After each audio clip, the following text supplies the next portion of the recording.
This is the D6 generation. Dice are our vice. Creating not too horrible content since 2008. Are you crazy? That's like 400 hours of gamer nonsense. Oh, I think we're well past that. This episode, more Dungeons & Dragons live play.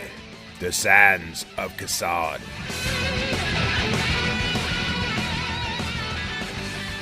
All right, welcome back to the Sands of Khassan, gentlemen. I will start with this recap here to get us back to where we were.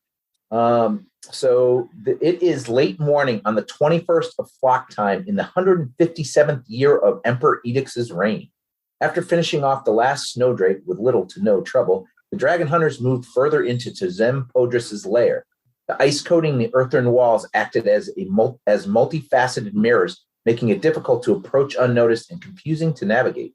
Well, actually, it was mostly just confusing for Aurelius, but everyone managed to find their way into a massive open cavern with an ice rink for a floor. It wasn't long after they entered that the ice worm confronted our heroes, and an epic battle ensued during which Namfoodle managed to spy a rune circle carved into one of the stone walls.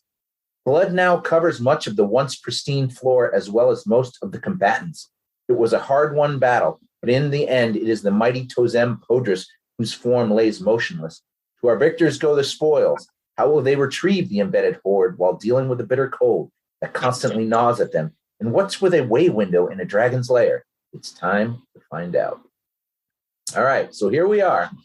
We are in this ice cave. The daylight is still going. It has an hour on it. I got rid of the larger marker that was cool effect, but was kind of taken up for a movement, and I've just got the one that's producing the light. So you guys should be able to see correctly. There is a lot of bloodied individuals. There is a dead dragon. The light is sparkling. There's a lovely book right there. A lovely book. Nam's making some notes on Russ's screen. Nam's making notes in his notebook. He's looking at these runes on this big circle. And he's like, making some notes. If there's Patreon's watching this, will be able to view Nam's book, but that's not important to us. But thanks for bringing it up. Well, it is to me. It's very important. Actually, John, that's a good segue.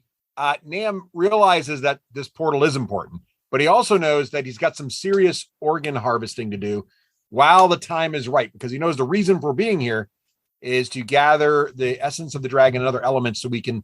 Yeah, we are actually at the top of the round. I am going to, there is about 3 more rounds left on a couple of different spells that are up. So I'm just going to go through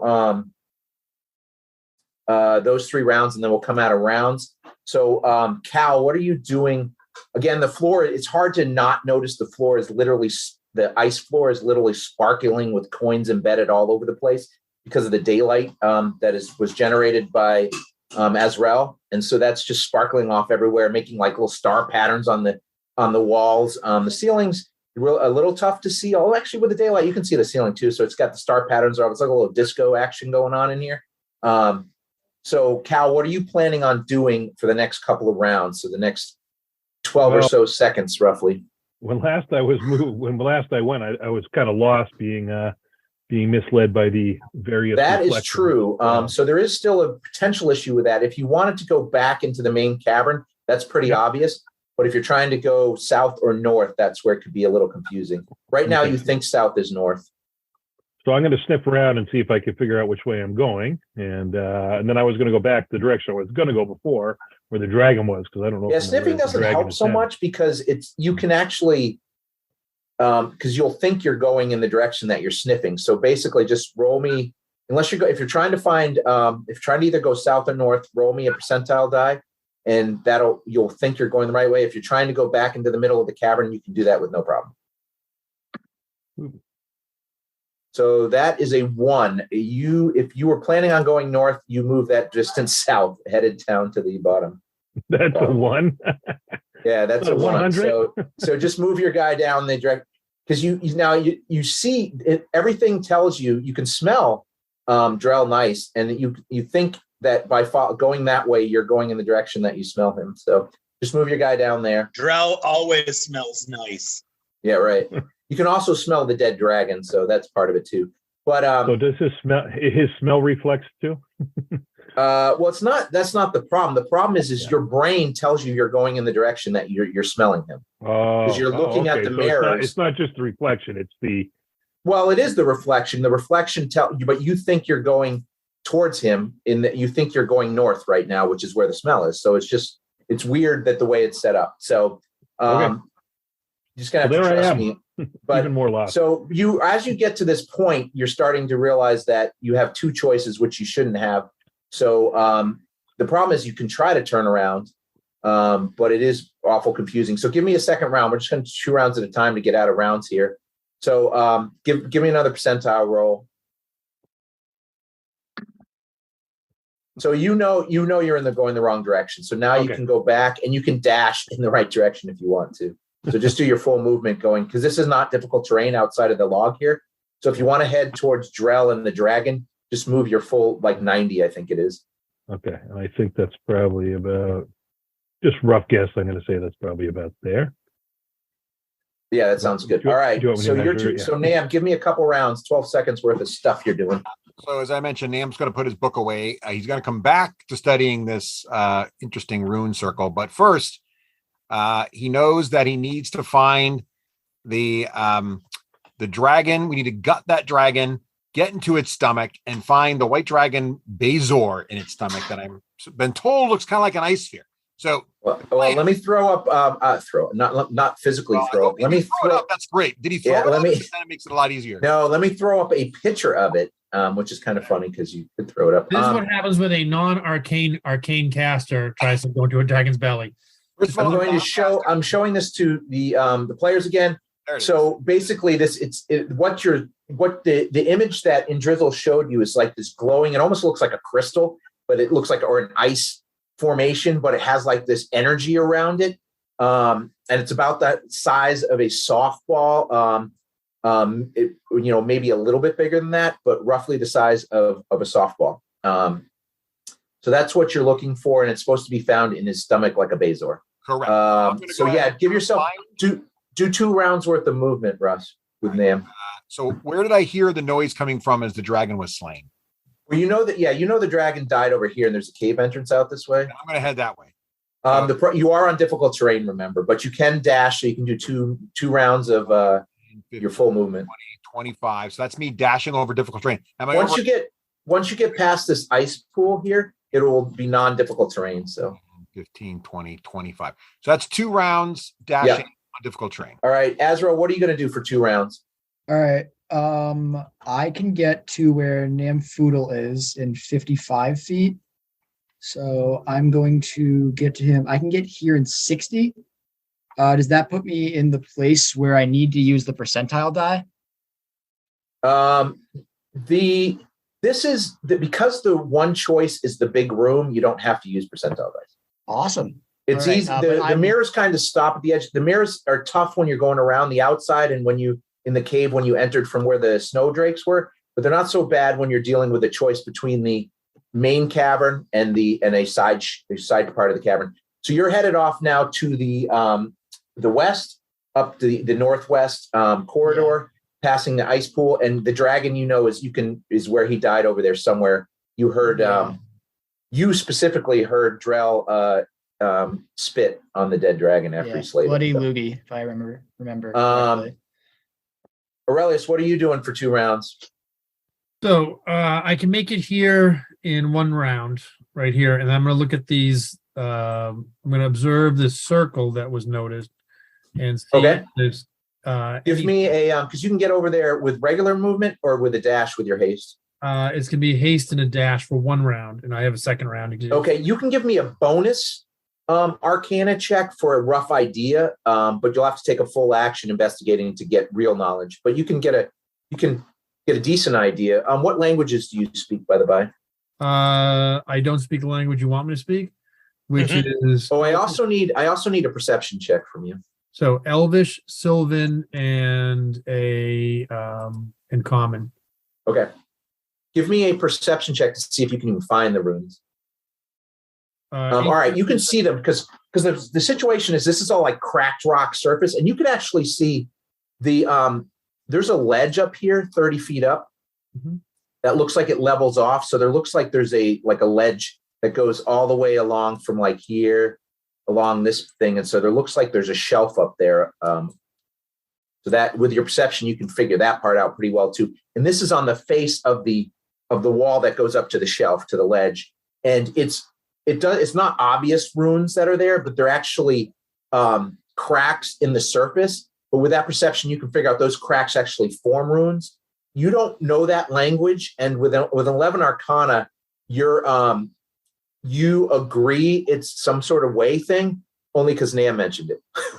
so you're like, yeah, Was that about being that's a a way wise thing. arcane person? So yeah, that's not good, but you can do a further investigation or Arcana check with a full action. That's kind of just your passive, we'll call it Arcana, which is technically higher than that roll, but that's just a quick more roll. information about how ways work at the Golden Camel. You have another round though. So do you want to do a full, more deep dive? Yeah, why not? Okay, so give me an Arcana check, deep dive, and roll better. All right, yeah. With the time, I look at the note. That's how it's done.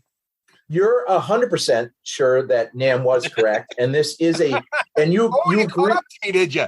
Yeah, you agree with the assessment. This is not a way portal, which allows you to pass from one plane to another. This is a way window. And with that roll, with the exception, a way window allows divination through it. It allows to speak to somebody on the other side, and it allows energies to pass through it that are particular to the planes involved, or the runes that connect from your plane to whatever plane is involved, or whatever realm is involved. So in my world, realm is the layman's term for plane. So you will hear me use those interchangeably. So the average person refers to other spaces outside of your realm as realms, other realms, but the educated scholar and the one who knows the ways understands that those are actual planes of existence. So if you so you guys dealt with a way portal that you needed a key on both sides to operate, to open. That one particularly went to the abyss that you shut down because you got both keys and closed it off. Yes. The way window doesn't require a key on either side. Either side can open it and communicate through it or view through it. But again, nobody can pass through it. So it's an interesting thing to find in a Dragon's Gate. So it's a way to talk to somebody. It's basically like a sending stone. Yeah, it's a way to communicate.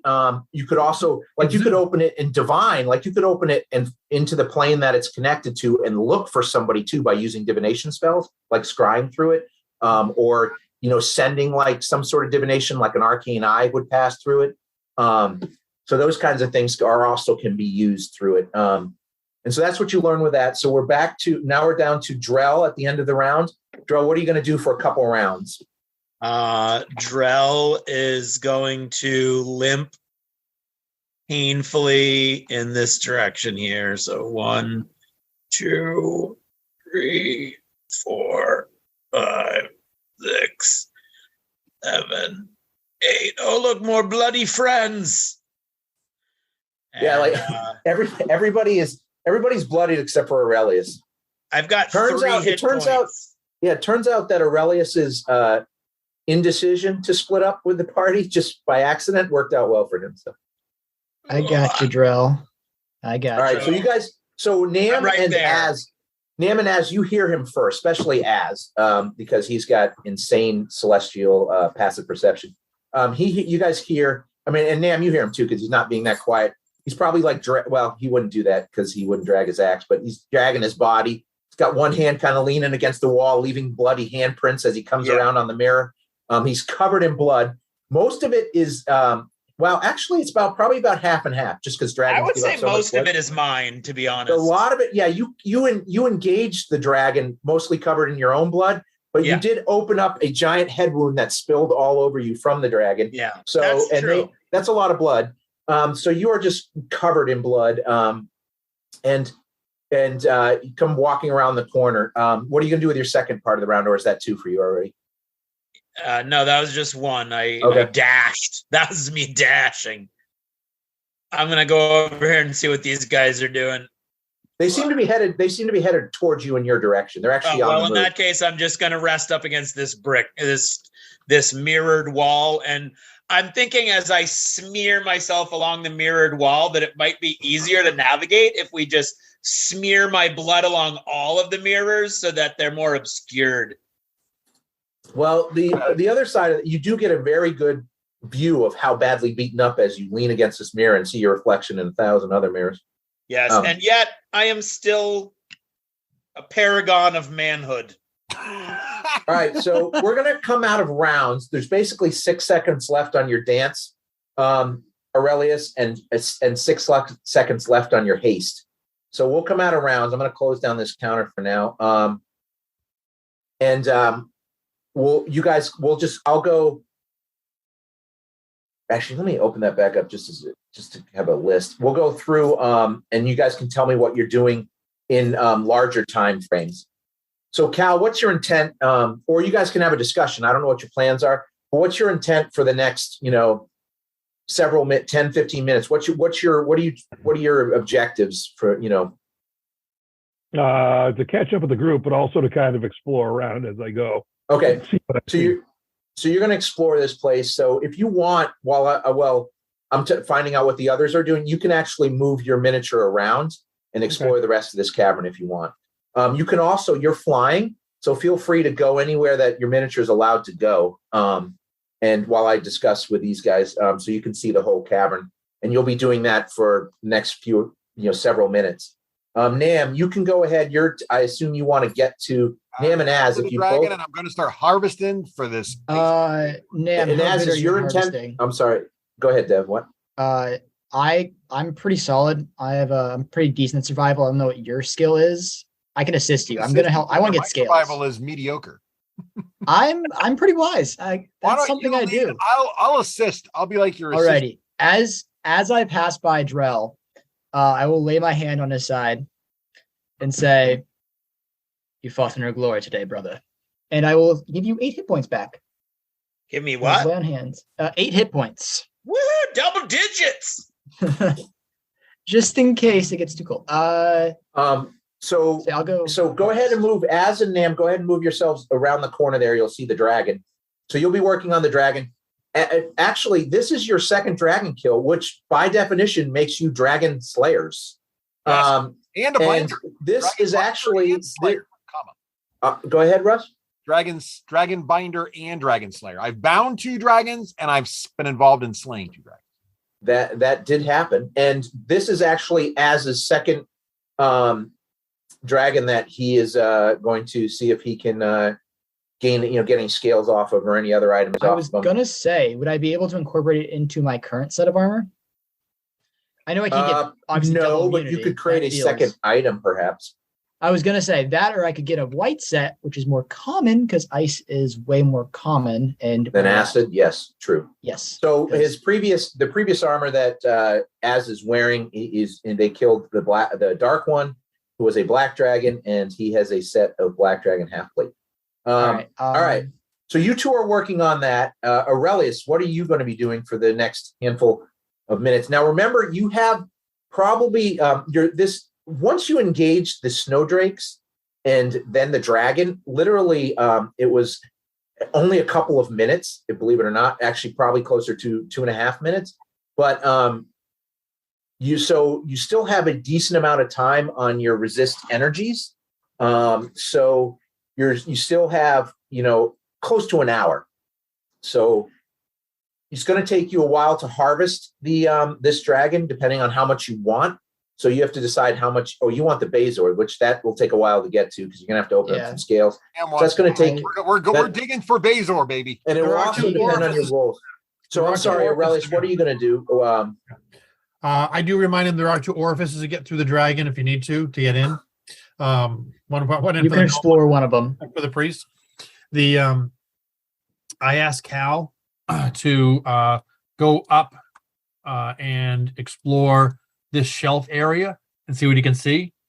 I'm up there. And then once I ask Cal to do that, I'm going to spend the next 10 minutes doing a ritual casting of Detect Magic. And then I'm going to walk around the area and see if there's any magic in the area. There's my next 10, 15 minutes right there. Okay. So Cal, everybody else is kind of involved in stuff except for Drell, who's just holding up the wall and himself, or the wall is holding him up. So Cal, if you want to move, I'll move you over here. So if you're okay with that, flying up there and checking it out, because that's what Aurelius asked. Yep. Okay. So up there, give me a perception check.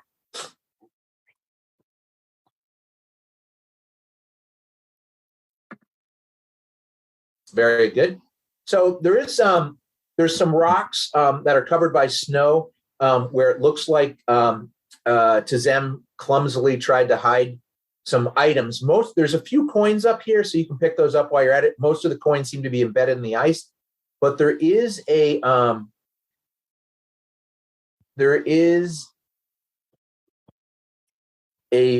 vial that has a clear liquid.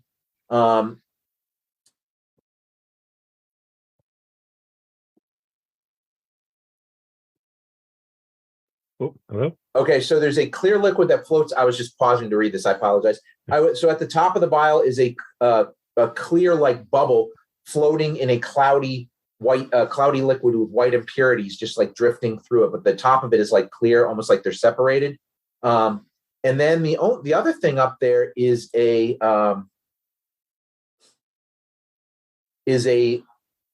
heavy tome that is leather bound. But it has gold like filigree on it. It has this silver symbol, almost looks like a throwing star, but in the center of the throwing star is what appears to be a red gem of some type, perhaps a ruby. And then there's 4 blue gems on each corner set into the gold that's adhered to the leather. And it almost seems like the center of the leather, it has like a scale texture to it, but it doesn't necessarily have to come from a scale animal. It might have just been leather that was pressed to look that way. And but it is pretty thick. It's a good 4 inches thick and heavy. And the size, I'd say, the size of a regular 3-ring binder, but it's just full and heavy. And so those are really the only 2 items that are up there. There's some leftover. You see some leftover pieces of what appear to be dwarven armor that might have been burped up, and they still have some crusty bile on them, like blue bile type substance on them. And then there's some bones that you could do a check if you want, but a variety of humanoid bones up there. But the armor pieces don't seem to be of anything of super value. Some chain links that might have belonged to armor, like patchwork pieces of that, and other bones. Yeah. So just write those 2 items down, and then once you get a chance to do a long rest or identify, you can figure out what they are or aren't. I collect those items. I put them in my bag of holding for now. All right. So go ahead. Well, if for your first 10 minutes, go ahead, Nam/Azrael combo on harvesting this dragon. Let's see what we do for rolls. Is it individual? So it's all Devin. Or Go is Devin. it just advantage? Okay. Am I cool with thinking? So it has advantage because Nam's helping you. Yeah, Nam's that's what I mean, annoyingly it's just- helping you. He's like, go there, like do that. Nam. But it's So- good annoying. It's the good kind. It's the perfect kind.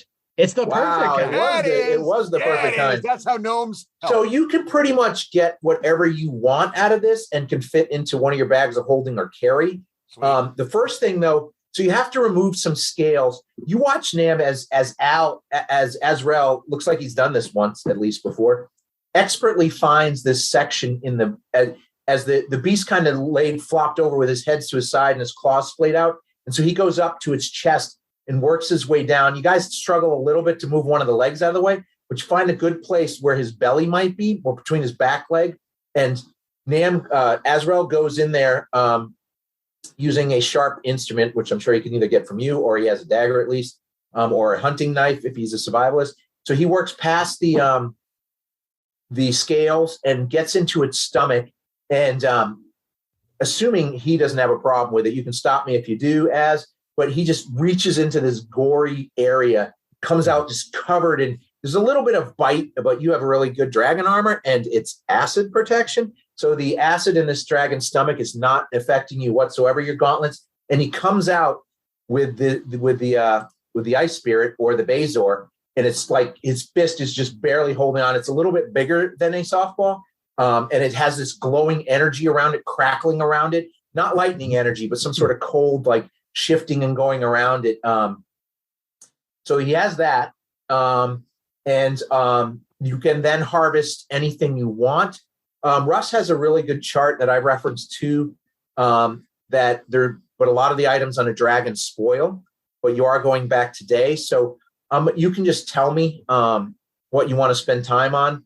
If like there's tongues, there's glands, there's talons, there's teeth. All right, I can throw that. But a lot of that's it's going to take considerable amount of time to get. Yeah, like if you want a lot of scales, it's going to take a long time to get scales. Okay, I'm just gonna because I can hold the Bazor in my little quiver thing. Yeah, I'll pass it off to you. So you give the Bazor. So you have the key item to make the Snow Fury cloak in your.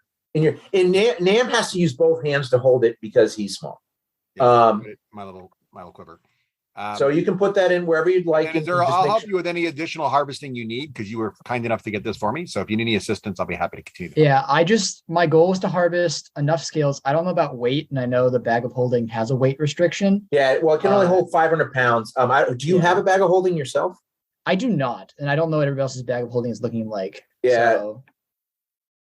But you can have a regular sack and get a decent amount of scales, enough to make one suit of armor. I was gonna say, if I could get enough to get two, just so I could sell it off to make money, because that would be huge. But amongst the group, I'm not gonna harp. Amongst the group, you can get your hands on another sack or another. So if you want to, but that's gonna literally roll me a percentile die. Percentile die, sure thing.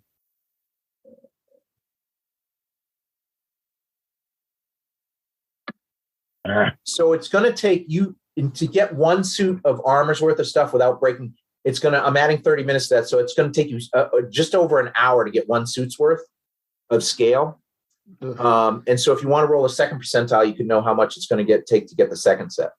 Yeah. So could I roll it knowing how much it would take to get the second set and choose not to, or is this, do it? That's fine. Okay. You can just tell how tough it is. You can figure it out. You've done it before. So basically it's going to take you 2 hours almost exactly to get two sets of. What I can do is, I'll do the. And Nam's helping you. So that time is if Nam roll advantage for a survival check because as advantage coming up. Yeah, Az has shown you exactly how to do it. So that's why you have advantage.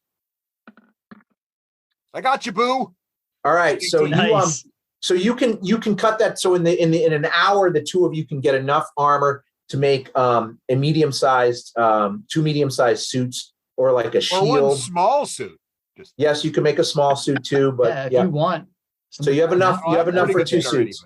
So somebody write that down amongst the two of you. I can write down. Devin, you record all the harvesting, and we can sort of. Yeah, I'll write down all this stuff. It's 2 suits worth of half. So you guys are tied up for an hour. So let's move back to So it's taking Aurelius 10 minutes. So that means our potions are wearing off, right, John? But they will wear off at the end of this. Yes. Okay. And so Drell, you can hear them working. They're going to be Cal, and I need to know Cal and Drell, but let's start with Drell because Cal's already flown up there. Drell, are you just going to rest for an hour? You could actually get a short rest in if you do that. Yeah, I'm going to assume the position of the first position of my ritual, and just sort of with my axe in my hands and kind of focus. If the moon goddess wants me to go in a particular direction, I'm assuming my axe will kind of tug me there. Otherwise, I'm just going to settle in. All right, so you settle in, sitting on the floor, whatever style you prefer, but you're down on the floor resting and so Nam, just so you know, Nam and Az, you are not getting a short rest in because this is hard work. Dragon. All right, Cal, what would you didn't take you very long to find those? Do you want to just continue exploring, or would you like to? I'm just going to continue to look all around the cavern. Okay, if you're that's really, really worthwhile. If you're flying around and exerting yourself, you will not be getting a short rest in, just so you know. Okay. So you can continue to move yourself around on your time. If you at any point decide to stop, while I'm talking with Aurelius, because he's going to be taking steps through his time of an hour, let me know. All right. So Aurelius, go ahead. Oh, I'm sorry. Have I? Nope. Go ahead. Do I need to do a perception check or anything? See if I find anything else, or? You can I'll let you keep the perception check. You got a really good perception check. Okay. I'll let you do like a 3-round type of perception check again. And you're literally that just seems to be all there is. You can see with that perception check, you see these runes that everybody's talking about where Aurelius is working in the wall at one point when you're flying around. What languages do you speak, Cal? I speak Common, and I think the Sylvan there, the elf. Yeah, so you don't recognize those runes at all. Yeah. All right, so you're continuing to search. So 10 minutes goes by, and so are you still searching after 10 minutes? Yep. Okay. So Aurelius, your 10 minutes have gone on your casting. So then I'm going to walk around the room. I'm going to ask Cal if he found anything to show me. I can see if it's magic. I'm going to tell Drell and anybody else. I'm going to just circulate around the room, which shouldn't take me more than a couple minutes to move around and see if there's anything. And if there's anything that I can find. So I'm just going to give me an arc. Well, let me tell you one thing. Then I'll need to check. Hang on a second. I'm Dungeon Master down. I'm just what I'd like to do this room to the edge here, to the come over here to the edge, look around, and then up here and look around at the thing. And that's take maybe 5 minutes to do that. So while you're exploring and casting, you two are not getting in the time for a short rest, just so you're aware. Yeah, correct. All right, so you keep dropping that hint. You the second dragon is almost home. Don't touch the little strange glyph thing. I will do this with everything, and then you won't know. But that's my plan. Sometimes I may forget. But I just want you to. I just don't want any. Are you? Sure I don't want any bitching if anything happens. Cal, did you comply with Aurelius and let him see the 2 items you found, or did you keep those to yourself? Oh, I didn't find anything at all. All right, so let's see here. Move along. Just some dwarf bones up here. So one thing you do see, magical wise, you see the standard magic on your friends. You're extremely intelligent with a crazy memory. So if you want to give me a straight up intelligence check, that's Aurelius I'm talking to. Sorry. Not a save, just a check. I say just a straight I'm not up crazy check. intelligent. I'm just crazy. No, I'm not talking to you, Cal. You're crazy. You're just crazy. All right. 18. If and when you get within the range of your detect magic of, let's roll a luck check. Actually, let's do a roll off. Cal roll a d20 and Aurelius roll a d20 to see if you pass within his vision. If Aurelius beats you, you do. No, it's in my bag of holding, right? It doesn't matter. Okay. Another dimension of the bag of holding, though. Just saying. Well, it might matter in the bag of holding. That's true. It doesn't matter anyway because you beat him, so we don't have to worry about the dimension. I think you guys are probably right with the dimension. I wasn't thinking of that. So anyway, you don't catch him in your line of sight. What you do see, though, definitely magic is these runes that you were looking at before, and they radiate.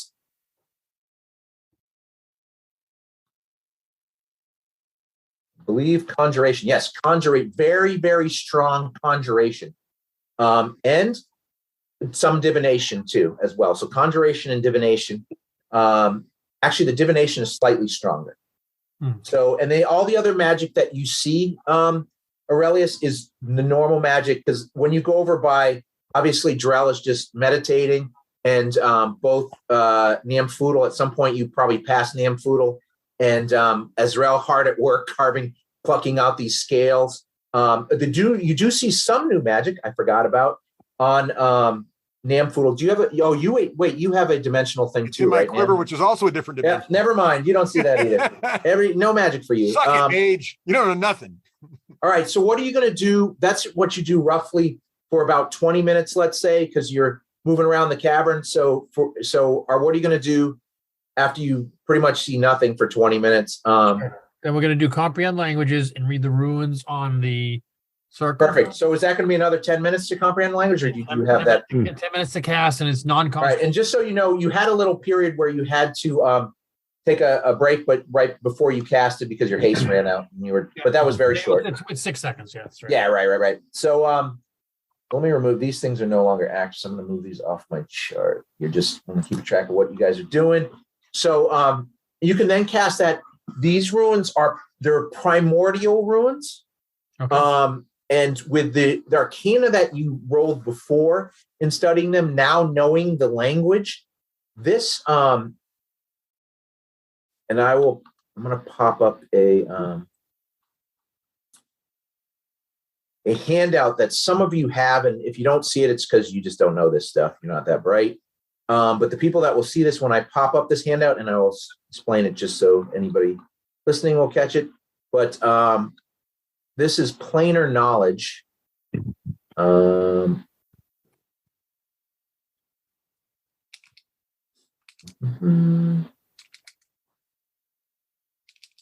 That's probably alphabetical. Here we go. Here it is. The planes. Got it. All right.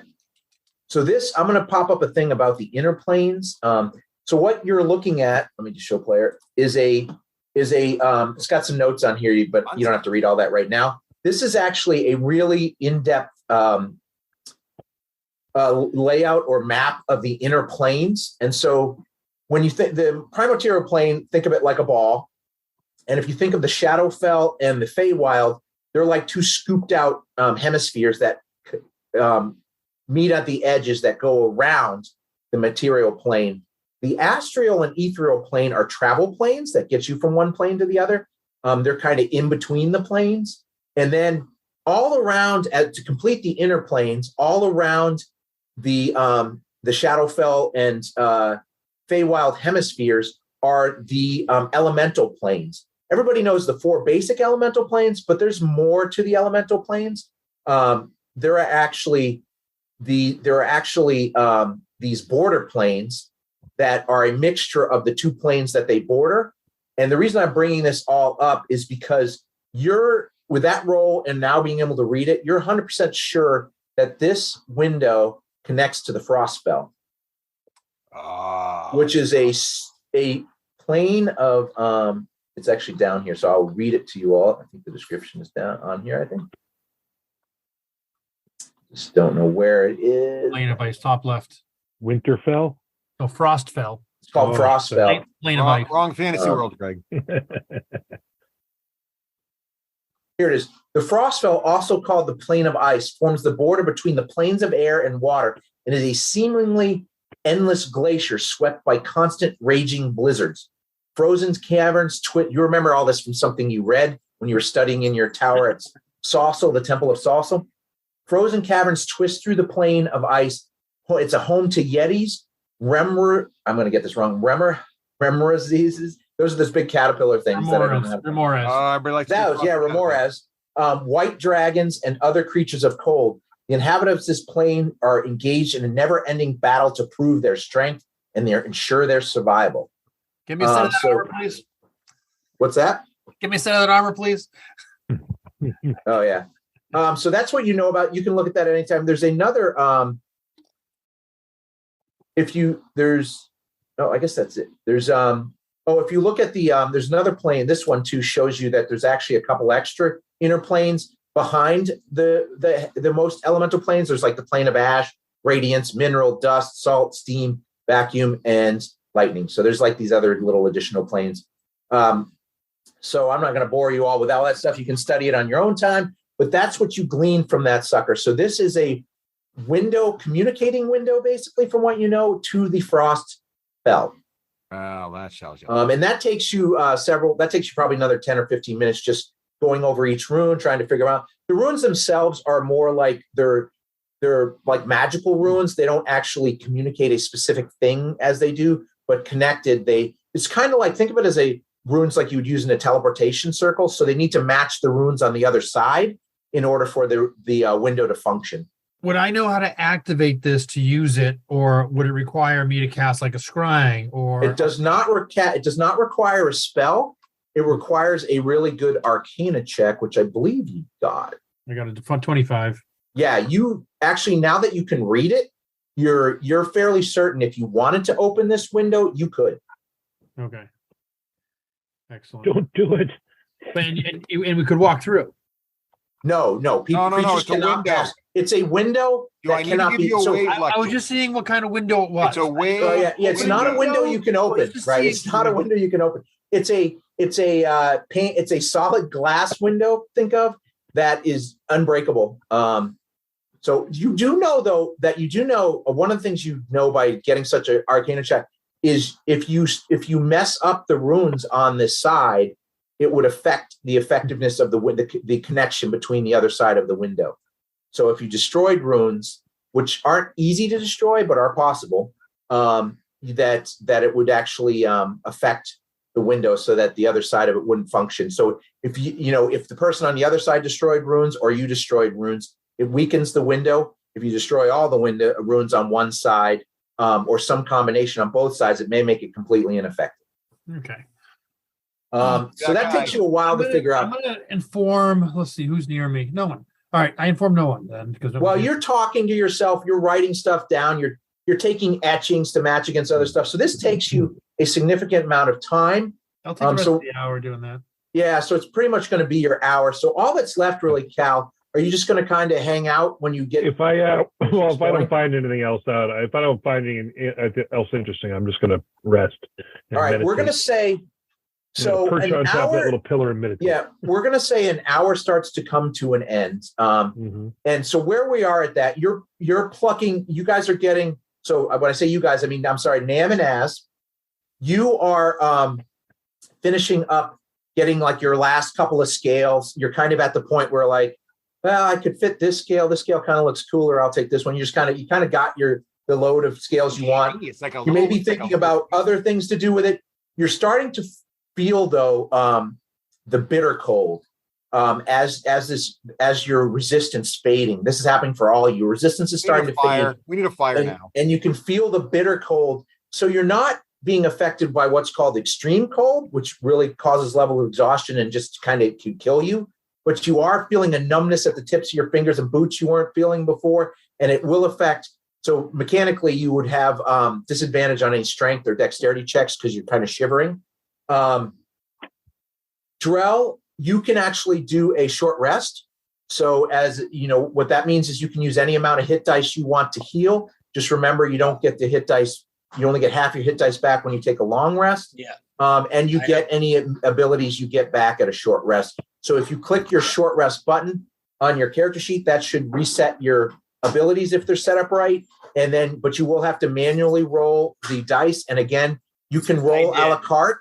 You can see what the effect of one die is before you choose to roll a second die, third die. I did, and I am no longer bloodied. All right, so you've done all that already. I'm glad that you're on top of that. Perfect.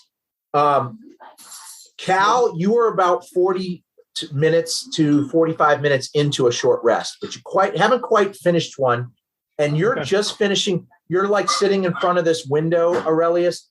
Again, the cold is, you kind of feel yourself shiver, and you look around the room, and you're like, shit, an hour's gone by. You were deep into the books, and you weren't thinking.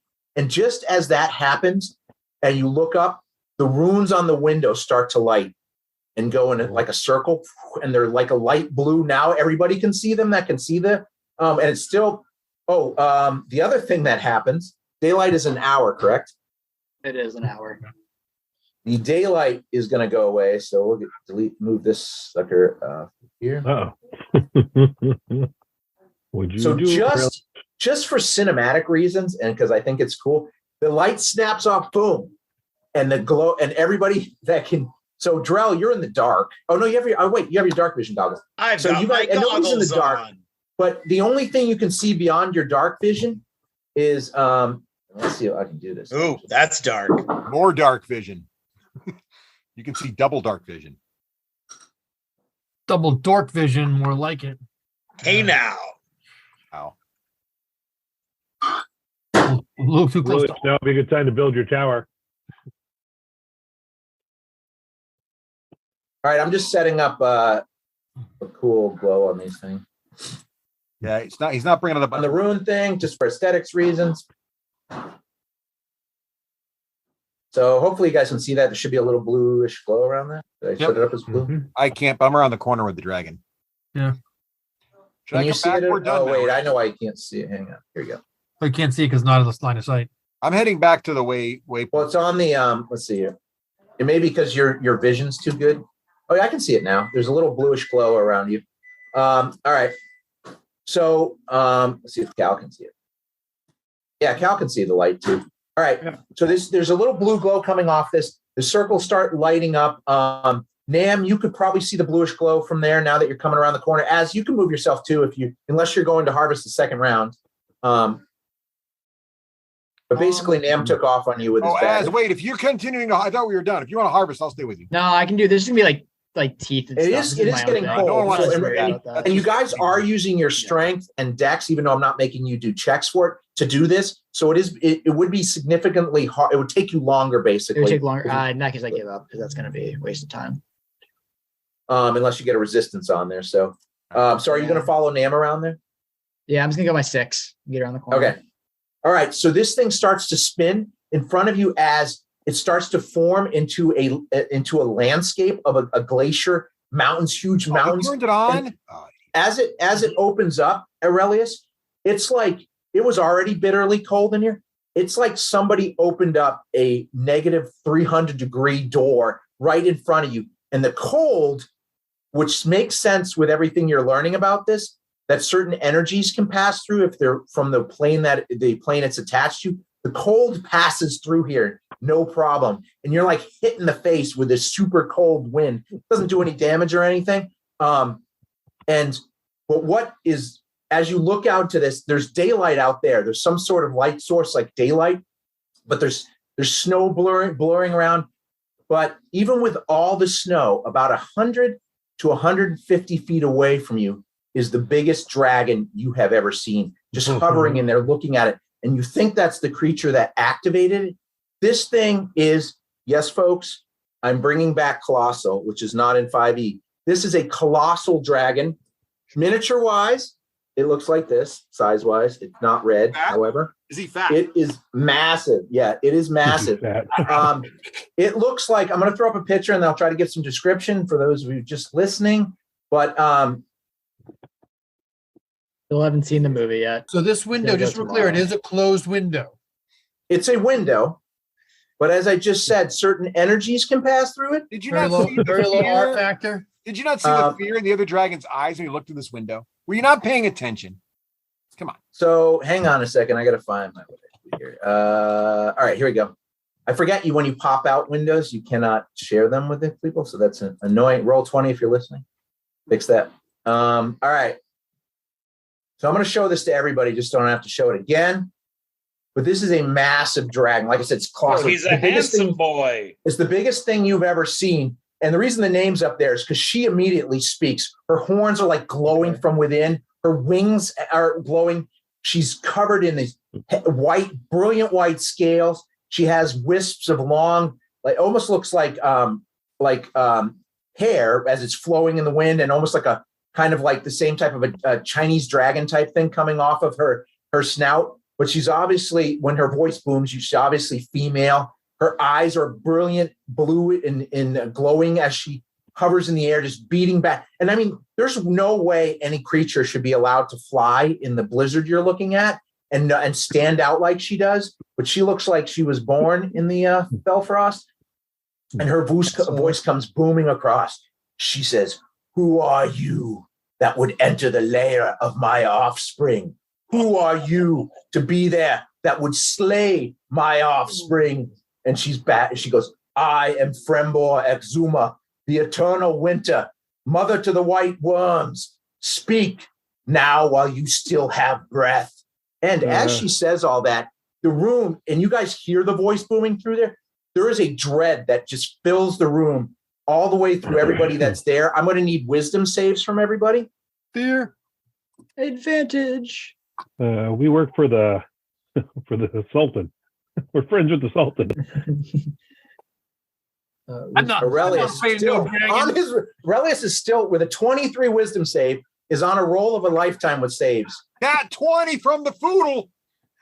Nat 20 will automatically pass, which is nice. So Foodle, Oh no. Razrael's high is a 14, not so much, and he gets advantage. Why do you have advantage? Oh, you have advantage because of your wisdom Dragon save. armor. I have advantage because of gnomish cunning.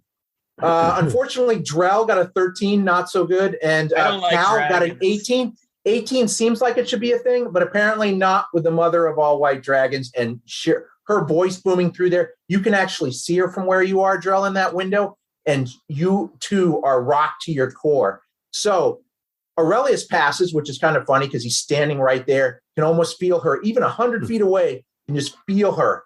But he's standing strong. No, Namfoodle unaffected, maybe because he just collected her offspring's scales and has a bag full of them. Who knows? Azrael, though, he's thinking maybe he failed. He's thinking maybe she's pissed that I have a bag full of the dragon scales. So he's feeling that a little bit, thinking there's better places he could be. And Cal is also afraid. His dog instincts are kicking in. And Drell's just thinking, I just killed one of these. I don't want to fight another one. So he's looking like he wants to be out of here too. So this is what she says. How do you respond to anybody, mostly as Aurelius, because you're standing in the window? My name is Master Drake, a far traveler. We meant no offense. We are the chosen of the Sultan from the south.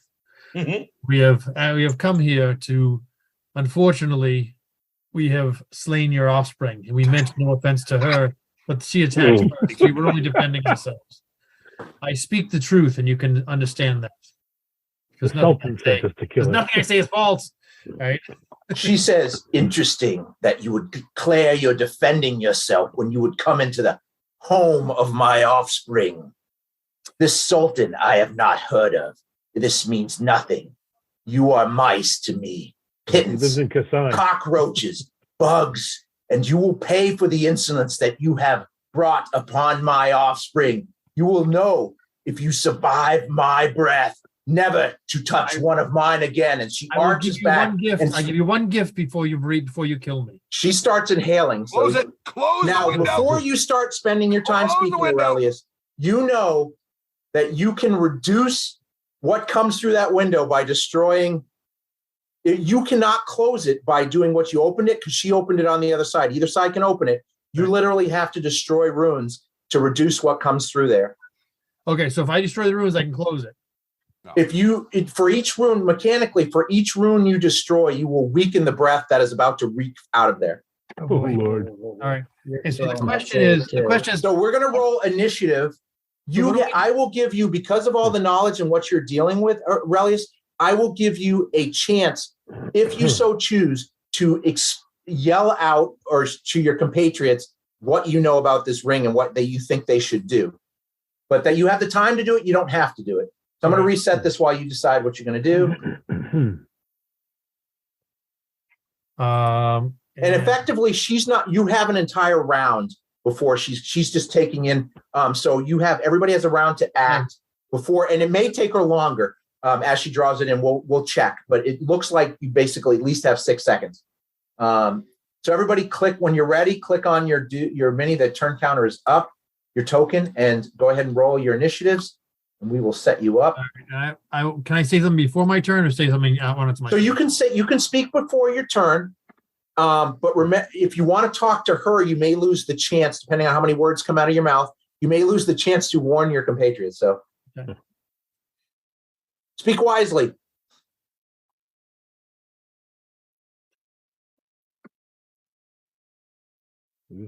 You could possibly persuade her. You did kill her offspring and you're standing in his house. And I am unafraid. You are unafraid, which makes you even more need to die. You may be unafraid in 6 seconds too, because you're just not with us anymore. All right, Aurelius, what are you going to say? How does one destroy the ruins? You literally have to do damage to them. All right, let me explain this to you. So you think, because you rolled really well, so this is an object. So there are certain resistances to damage. Right. You have to roll to hit just because of the effectiveness of it. You don't think it would be particularly hard to hit. Area effects can affect more of it. Mechanically, what it is it has there's a bunch of hit points that I'm going to do for each certain amount of hit points, you will erase a rune. So you could try to hit it with an area effect weapon. I'm not going to tell you the exact details. You know the plane that I discussed. You know what it borders. You can use your intelligence to try to figure out if that matters. You know there's cold coming through, and she's probably going to breathe cold. So that's why you think there's a problem. So that's what you know. But so as far as this goes, I know energy transfers back and forth from in and out. You know that the energies that are predominant or that are prevalent in the plane it's connected to can easily travel through. So cold can easily travel through. You know this plane borders air as well. So it wouldn't be a bad guess that lightning and thunder can pass through as well. Okay. Fire. The fire probably cannot pass through, being that it is the plane of ice. So. But it could destroy the this right here. Fire could affect the runes on this side. You don't need to pass through to affect the runes on this side. All right, Aurelius, your time's up. What are you saying? I'm going to point to the runes and go, if we wish to live, destroy the runes on this circle. And all right. So I'm going to order you guys in order here. And then, so you yell that out before anybody goes, it's almost like a surprise round, but it's not. He basically says, destroy these ruins if we want to live. And then it is Drell's turn. Drell, it is your turn. Yeah. See ya. All right, Drell, do it. You're afraid, so you can't advance on it anyway. No. You get another check at the end of your turn. So initiative wise, we have Drell with a 22, Azrael with a 21, Nam with a 16, Cal with a 15, and Aurelius is last, the one standing in front of it. I spit at the baby's body as I run by its butchered carcass. Good. So the northeast corridor you came out of is not difficult terrain, so that's the way to run. Yeah. Now, it is possible when you get down past the log that you might have some difficulties figuring out what direction you're going in, but worry about that when you get there. I didn't get that far anyway. All right. So now I'm making my check again. Yes.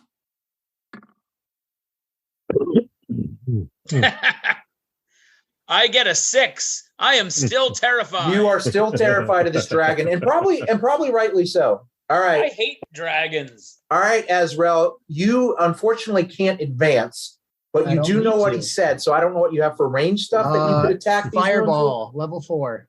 All right.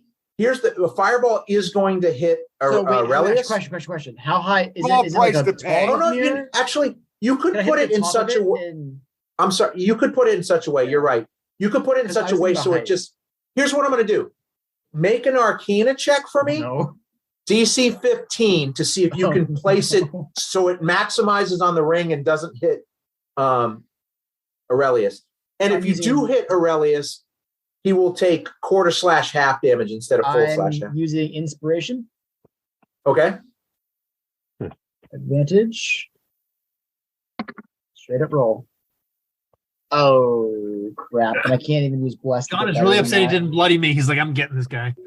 Hey, I didn't stand you in front of the mirror, in front of the window. All right, you failed.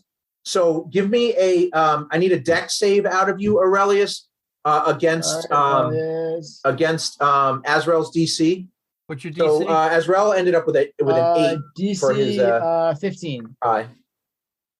So you're gonna fail, but you only take half damage failing because you're just at he's licking you at the edge of it because of the way level. I should have asked how high I was before I shot. That was on me. Well, it's at the ground level there, but that's all right. Oh, it's at ground level. What you were doing, you are going to you're going to maximize, potentially hit all the runes. Whereas if you put it too high, you wouldn't have potentially hit. All right, so it's going to do 30 damage. Hold up 1 sec. I got to see. It's going to do 31 just because of elemental adept. 31 damage. All right. 31 damage. 36 actually. Holy crap. 37 damage because the higher level casting. There we go. All right. I don't like how that breaks it up. So that's a little annoying. Sorry, Aurelius. And then all right, so Aurelius, you take 15 damage. 15 fire damage. No, I take more than that. I take 36 to 18 damage. 18 damage. Okay, 18. So you ended up doing 36. I'm sorry. All right. So the good news, the bad news is that this fire. So the ball explodes around all these rooms. It does not go through the window, which we knew it wouldn't. It just kind of hits it like it's hitting a wall, splashes all over the place. Maybe that's part of why it backfired a little bit on Aurelius, but it does. It seems the ruins like almost look like they're melting in front of it. It seems to be very susceptible to fire. And it's going to take. So it takes more damage from fire. Yes. So that Yes. just Yes. took, Yes. it took what 37 doubled would be 70. So 52. 70, No, 62, 37 right? doubled? No, it'd be 70. 72. 72. Math is hard, people. 74, 37, not 36. I get one more because of 36 times elemental 2 is adept. 72. 72. 37. I get one more because of elemental adept. I'm just not going to write a macro. Okay, so 74. So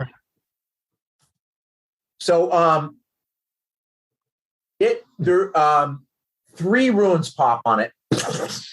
No, I'm sorry, 6 runes pop on it. So there were only 10 runes, so there's only 4 runes left, which is not bad. So that was really good damage. So that was Azrael's turn. Nam. Do I do my fear check? Preternatural archer speed. Oh yeah, do your fear, Azrael. I'm sorry, Nam. Right. Azrael, check your fear. Advantage because dragons. Sorry, I'm still afraid. Can't roll. You're still very much afraid. Yeah. Great. All right. With preternatural archer speed, I mutter something about why can't we not open doors and windows until everybody has a long rest? And I do notice He didn't open it. because of the lack of a rest, because I was busy harvesting a dragon. I don't have any arcane shots left, which is a shame because bursting arrow would be really handy here. Nor do I have action surges. So I'm just going to fire 2 arrows, but I am going to use 2 of my +2 arrows, trying to maximize damage here. We're going to fire the first one 4 at one of the runes and see what happens. So 4 runes are actually down. I just redid the math on So how many the runes are actual left? calculator. How many- All right, so there's 6 runes left, and you're firing at a rune. Are any of them damaged? One of them looks like it's starting to crack. Like some of them. So 4. Here's how I'll describe it. 4 runes are completely out. They're not glowing anymore, and one looks like it's flickering. All right. Let's shoot a flickering one to take it out. Okay, rolled it. We got to roll the hit. Yep. Any special modifiers? Here we're just going to Nope, no modifiers. Just a straight up roll unless you're using something crazy. That'll be a 27. You bury your arrow into it. It's a +2 arrow because I'm just going all in on this. So the damage then would be this roll +2. So You got a 27 to hit. You do so 11 points of damage total. So Magic. 11 piercing damage. Even though it's magical, it does not seem to take full effect on that. And then is it still around, or that one shatter? That rune.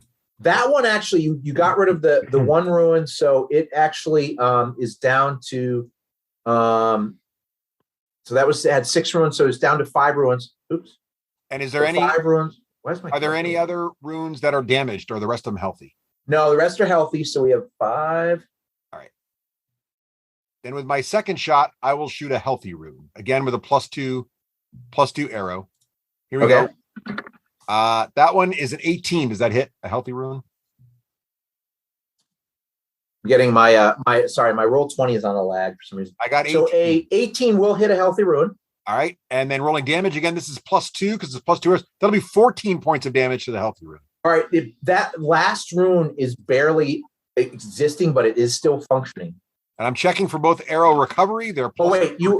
It's actually got a decent amount. I forget you only do half damage with the magic arrow. So, so it's 7 damage. So all those arrows are going to be recoverable when this is over, assuming we all live. All right. So do you have anything else you're doing, Nam? No, because I haven't had a rest. So that's it. All right. So Cal, you were afraid. So Nam, you got So Cal, you were afraid. So you can't advance on this sucker, and you can check at the end of your turn to see if you're no longer afraid. Yeah. What are you doing, sir? I'm going to throw a spear at it. There you go. That works. So throw a spear at one of the runes. Well, I damage one of them. Shoot the one the arrow's sticking out of. Yep, you can throw it at the one the arrow's buried into. There are 2. Yeah, the one arrow's buried into one that's no longer glowing, and the one that's partially glowing. Shoot the partially glowy one.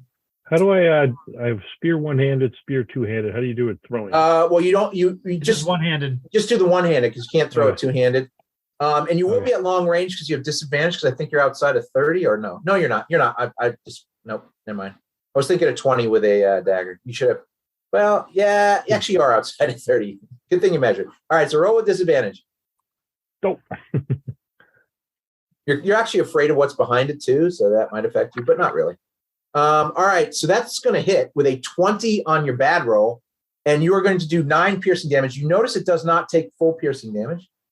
Okay.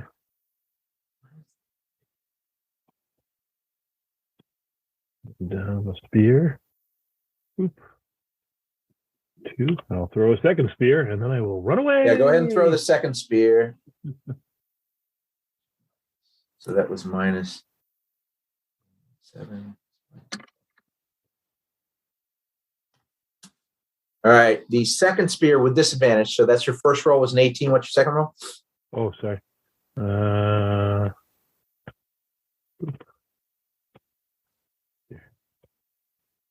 John, is it too late for me to back away around the corner? No, you can move if you can move. All right. So your 18 hits. So you do another 5 points of damage. Oh, I got that. That was a critical too. Oh no, it wasn't. I'm sorry. Never mind. So you that another rune goes out. For some reason my token is not updating and it's driving me nuts. You know what I'm gonna do? I'm just gonna keep track on paper. There we go. All right. So that brings us to the last person before she likely breathes, and that is Aurelius. And we are down. We basically have 4 functioning runes. I also run away since I'm afraid, right? You don't have to. You can run away. You don't have to run away. You just can't advance. But you should. Also, Cal, check to see if you lose your fear at the end of your round. But if you want to run away, go ahead and run away. Yeah, my thought was, can I run behind the window, back up on that shelf? You could fly up there. No, because you'd be advancing. No, you'd be advancing toward her, so you cannot. Okay, do that. so I'd have to literally go away from not to. Yeah, not you to literally place have where to go I away think from is her. safe. All right, so I'm going to fly off 5, 10, 15, 20, 45. I'm going to come right over here. Whoop. Come on. Oh, I'm on that thing. Sorry. Whoop. I'm flying All away. right. You're here. And I will do my, what am I rolling here? My wisdom check. Wisdom.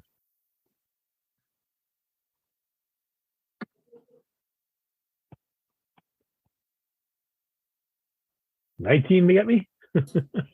19 fails. Not enough. She is one bad Still mother. scared. All So right. you are still afraid of her. All right. That brings us to Aurelius. What are you going to do, sir? I look over my shoulder and everybody's run away. And I'm like, what are you guys afraid of? Yeah, you don't see it. You actually have a tough time seeing Cal because technically this one rock is in your way too. So yeah, nobody's there. We're all gone. See ya. Great Frembor Zuma, we do not wish to be enemies of you, but unfortunately you wish to try and kill us. Unfortunately, I would have to say goodbye, move half my speed, drop a fireball right here on top of the window. Dragon says, who is And, that? and Okay. the fire seemed to do more damage, right? It definitely did. So go ahead and roll the damage. Is it just what level is it? It's at level 4. Level 4. All right, roll the damage for it. All right, so I need to cast fireball. I never use fireball. Where are you? Lightning bolt. God, so many spells all the time. Here it is, fireball.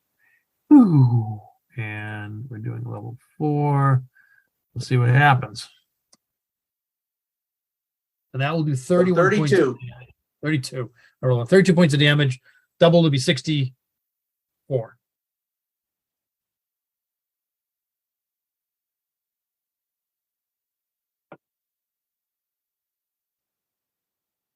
Maybe we will meet again. So all but one rune, all but one rune goes out, and there's just one rune still flickering barely. And she says, "Pray you never meet me again." And she breathes. A 300-foot cone pours through the opening, Oh god. filling the entire place up. No. But what comes out, like those of you who can still see in there, which is basically Aurelius still has the good angle in there. You see this most powerful breath, and you're like, "Oh my freaking god!" But when it hits the window, you're like, "Oh my freaking moon goddess!" When it hits the portal, it because of the only one room left, much of it is left behind and just slams up and shoots all over. But I do need a Constitution save from everybody. And Going down, boys. My favorite kind. I just need to live so I can bring you back to life. Not 20. Woo. That's not I'm sorry. Not 18. Woo. Oh no. 20. I'm one frosty dog. I'm gonna I fear not. Oh my God, I failed. Oh no! Joe All right. failed. Oh god! So Azrael got a 13, Nam got a 20, Drell got a 10, Aurelius got a 7, which he never fails anything, and actually no, I'm sorry, Cal got a 10, Drell got a 21. I am sorry to tell you that none of you passed. Oh, Even with wow. a 21. You are dealing with the mother of all white dragons. You all take 22 cold damage from her. Oh. A reduced by 9 rune damage. 90%. So you're saying I never finished my short rest, huh? No, you did not finish it. So anybody who is down is down. But Cal is as dead. as she breathes through it, the breath starts to. Is anybody who's standing? You're standing, Aurelius. Little standing. All right. I Is am anybody else? Is standing. anybody? I should do ask. Is not anybody fear the down? waves, though you are definitely a tall drink of water. As you're still, Drell got to rest. Cal, are you still up or are you down? I am dead. I cast Well, you're absorb not dead, element. but you're down. Well, I'm cast down, absorb I guess. element. Yeah. You're not dead unless I do your hit points on top of whatever took you to reduce to 0, which maybe if you hadn't reduced all those runes, I might have killed somebody. But no, not today, which is all right. All right. So we're going to stay in rounds just because somebody's How dying. many did we take? 22? 22. 22. Yep. That was 10% of the damage. Yeah. It was a little more than 10% because the runes couldn't fully, unless you got them all, couldn't fully reduce what she could put I out. cast absorb elements. I cast but absorb it's elements. Absorb half. It's actually 7. So that was actually 25% of her damage. Oh, okay. It wasn't terrible. Okay. I am now bloodied again. So she would have, if she did full, she would have done 88. So if you think about it. That'd be bad. Yeah, that wouldn't have been good. All right. So that was the end of the round. Good news is Cal she went last. As you see, and the window just like feels like she's done with you, because at least you think so, because the window just snaps shut, and it still barely works because there's one rune left, but there's not a lot. It will also affect any divination spells or anything that goes through, unless somebody goes and recarves all the runes again that match. But that's where we're at. So I spent my whole life. All right, so I'm going to move her out of the way because you no longer see Fremor. As soon as it closes, I'm like, sound off. Is everybody alive? All right. I'm still here, but I'm a little cold. Damn it. So Drell, Anybody else? Drell, it's your turn, sir. Well, I don't know. She's gone, correct? Well, the fear goes away because she's it no goes longer. You away. can't see her. Her presence is no longer there. When the All right. portal closed, the thing that was causing your fears on another plane. So Gotcha. you're good. You All can right. just sense she's gone. Yeah. So I am. And you were cold. You guys were all cold from the biting, the numbing, biting cold effect, and now you're just covered in frost. I walk over the corpse of the dragon and spit on it again, but the spit freezes in midair with a slight snapping sound, and only ice hits the dead body. And I go up to Azrael and see if he needs any help. If he's upright, I'm more upright than I was at the end of the battle, so Yeah. I'm doing okay. Much- But I'm looking for anybody who needs help. I'm looking more like you I'm after last realizing everybody battle, ran. leaning on the wall. Wait, my entire party ran on me? All right, so looks like Priest, Drell. are you well? That Did you- hurt a lot. His lips are frozen together. hurt a lot. Well, how's Namfoodle looking? I can see him. Cold, but okay. I'm up here in the corner. Okay, so I'm up here, and that's my movement. Okay. Az, what are you gonna? Everybody sound off but Cal, sounds like. Az, what are you gonna do? I'm gonna attempt to move back to see if. Aurelius, you can hear the three. You could hear Nam speaking. You could hear Drell just asking the question. He's pretty loud. Nam, you can hear answer back. And as you have a decent passive perception, so you probably heard Az, even though he didn't speak particularly loud. You can hear him clunking around though in his armor. So Yeah. I get to there, and you can probably see him now. Can I see? I'm Can I see gonna hold Cal, off. or because he's What are hidden? Or do I not know where he is? Or do I know where he went? He wasn't hidden. You can see him. You can see his body from your Okay, miniatures. all right. So in that case, because I can see him, I'm going to start heading towards him. Well, it's not your turn yet. Hang on. We want to stay in rounds. Yep. So let me finish. Az, what'd you do? I just moved over. I am good. Okay. Nam, what are you doing? I'm going to try to regroup with the party, see what everybody's doing. So I'll head back to the center. Okay. Cal, make me a death save. Roll me a 1. Oh, why would you wish to run on one on? Oh, Huzzah! He made it. Almost Cal got a He would roll the 13. 1.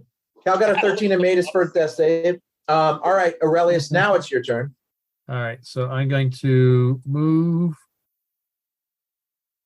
You're no longer hasted and you're no longer dancing. Yes, right there. As far as And you're on difficult terrain. Yeah, that was difficult terrain. All right, so go ahead and move your miniature. 3, 6. That's as far as I can move 6 squares. That's double moving right there. All right, so Joel, go ahead and do a And by turn the if you way, have. I say freaking dragons. There's nobody to hear you say it except for Azrael's passive perception is so good. You hear Aurelius across the room say, "Freaking dragon." he just hears, I concur. All right, Joel, or what are you going to be doing? Can I see anybody who needs help here? You can only see what you can see because all the light sources are gone. You just have your dark vision.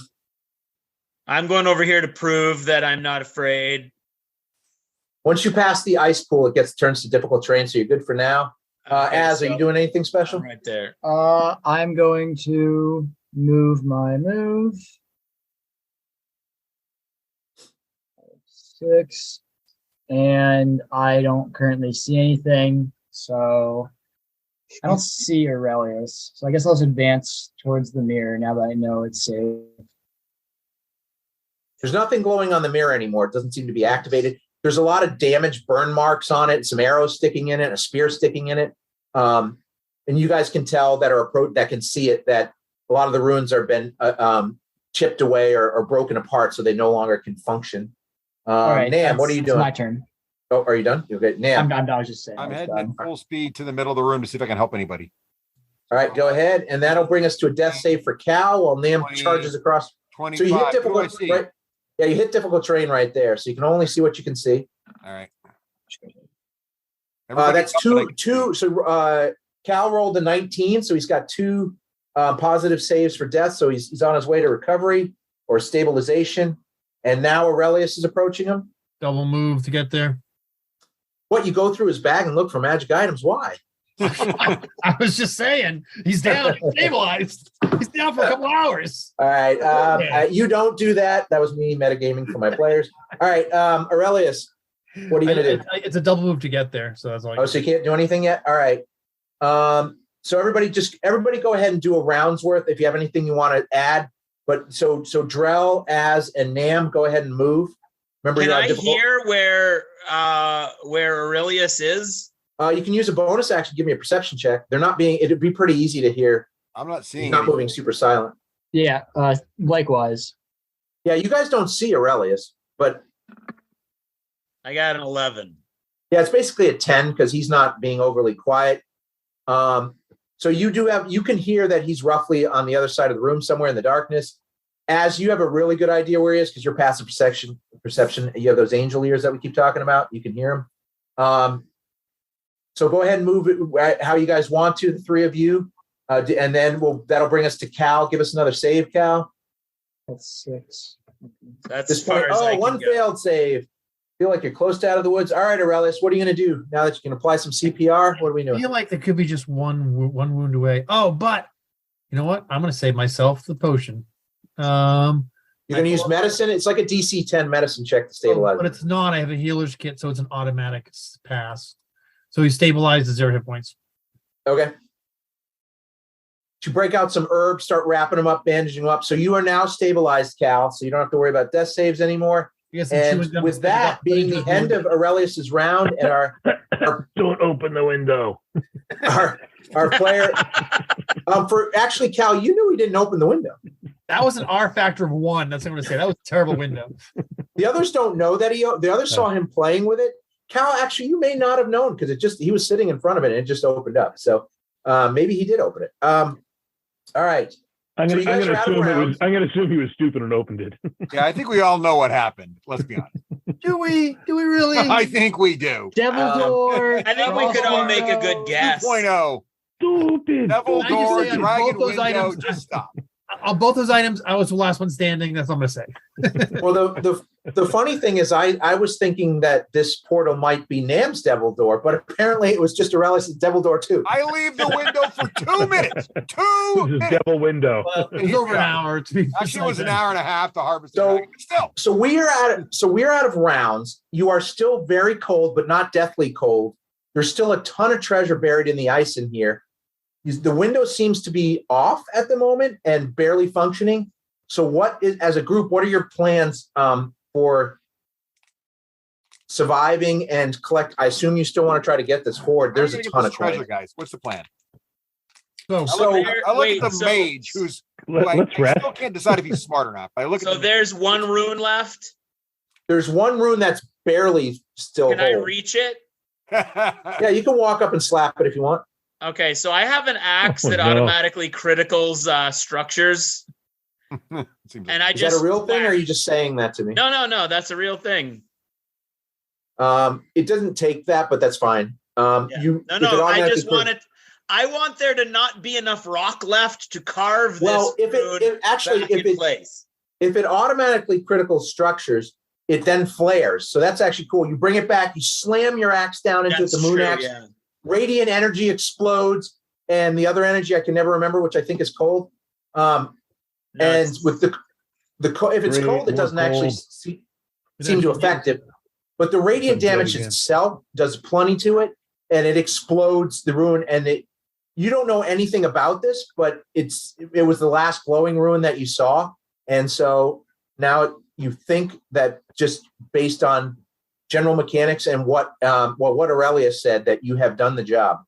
so Yes. my two things is if the cold hits it, is like fix it Felix, it all opens it up again. Yeah, it healed all of them, and she's just sitting there, like right Cool. there, like a foot away from it. And I dive in. I Good dive job, in, Joe. Or does it explode? holding my axe. You ruined it. Unfortunately, it wouldn't pass through it if you dove in, but that's okay. We're done. So, so basically, if you want to chip out the ice, it's going to take you hours and hours and hours. So, like maybe a full day of working on it. If you have, we can do, you can do short rests or whatever you need, and you can just tell me generally what you're doing. If you're using any types of fire to melt it or any types of clever ideas, it'll speed things up dramatically. So seeing everybody has decided to come back for the dragon, my belief or my feeling is we should take a little bit of, I need to rest up a little bit because I took some damage from that You dragon. need to rest up. You took damage. But then if nobody has any ideas, I do have a few spells that could help us I have- speed it up. I got Flaming Sphere. I have Flaming Spear as well. You could run 2 at once. Yeah, we get 2 going and then have our belt scoop up behind it before it freezes. Yeah, you remember when you came in here with a flaming spear? It literally leaves a trough everywhere it goes, like a little, almost like a little trench that goes around, and the coins are just floating in the trench for a while before they refreeze up. So if you had somebody following each of your flaming spheres, you could I probably feel like I collect could it. clean up. I can Yeah, you burn could- mine with a bag. You guys could collect it in pretty quick time, because even walking in that area behind it wouldn't be quite as bad as although wet ice is a little slippery. So, but it would still, you could still do it in a decent amount of time. But it would basically cut like 24 hours into maybe 3 or 4 hours worth of doing, maybe even quicker, depending on how you guys roll. We'll Flaming just do Sphere our only lasts for 1 minute, just to let you know. Right. It's not that long. Okay. Because It's not a long spell. No, I got that. That's true. But it'll stay melted for a while, and you can probably cover a lot of territory.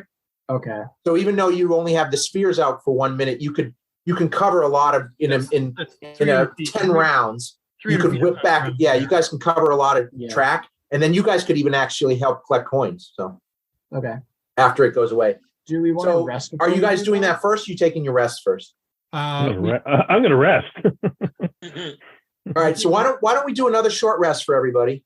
If you've already Short used or up long? dice in a We doing short. Well, that's up to you. Do you guys want to do a long rest or a short rest? Let's do a short rest and decide Well, what time of day is it? Because remember, we Well- can't go back at night. So it's Well, we can go Good back. time. We're just stuck. Because the other option is if I take a short rest, I can put up my tower and we can take a long rest inside my adamantine tower. Oh, that's a good idea. I like this plan. And All right. So we're going to do a short rest, pick up all the coins, and then go pop up your Oryx Tower of Goodness yes, as an adamantite tower, and then you're going to sit in the tower, count your coins, and take a long rest. correct. And the tower itself is 10 by 10, but the rooms are always I'm using warm. one hit die. Great. Yeah, always warm. All right, so everybody do the short rest. Remember, Drell, you only have whatever dice you have left from your last short rest.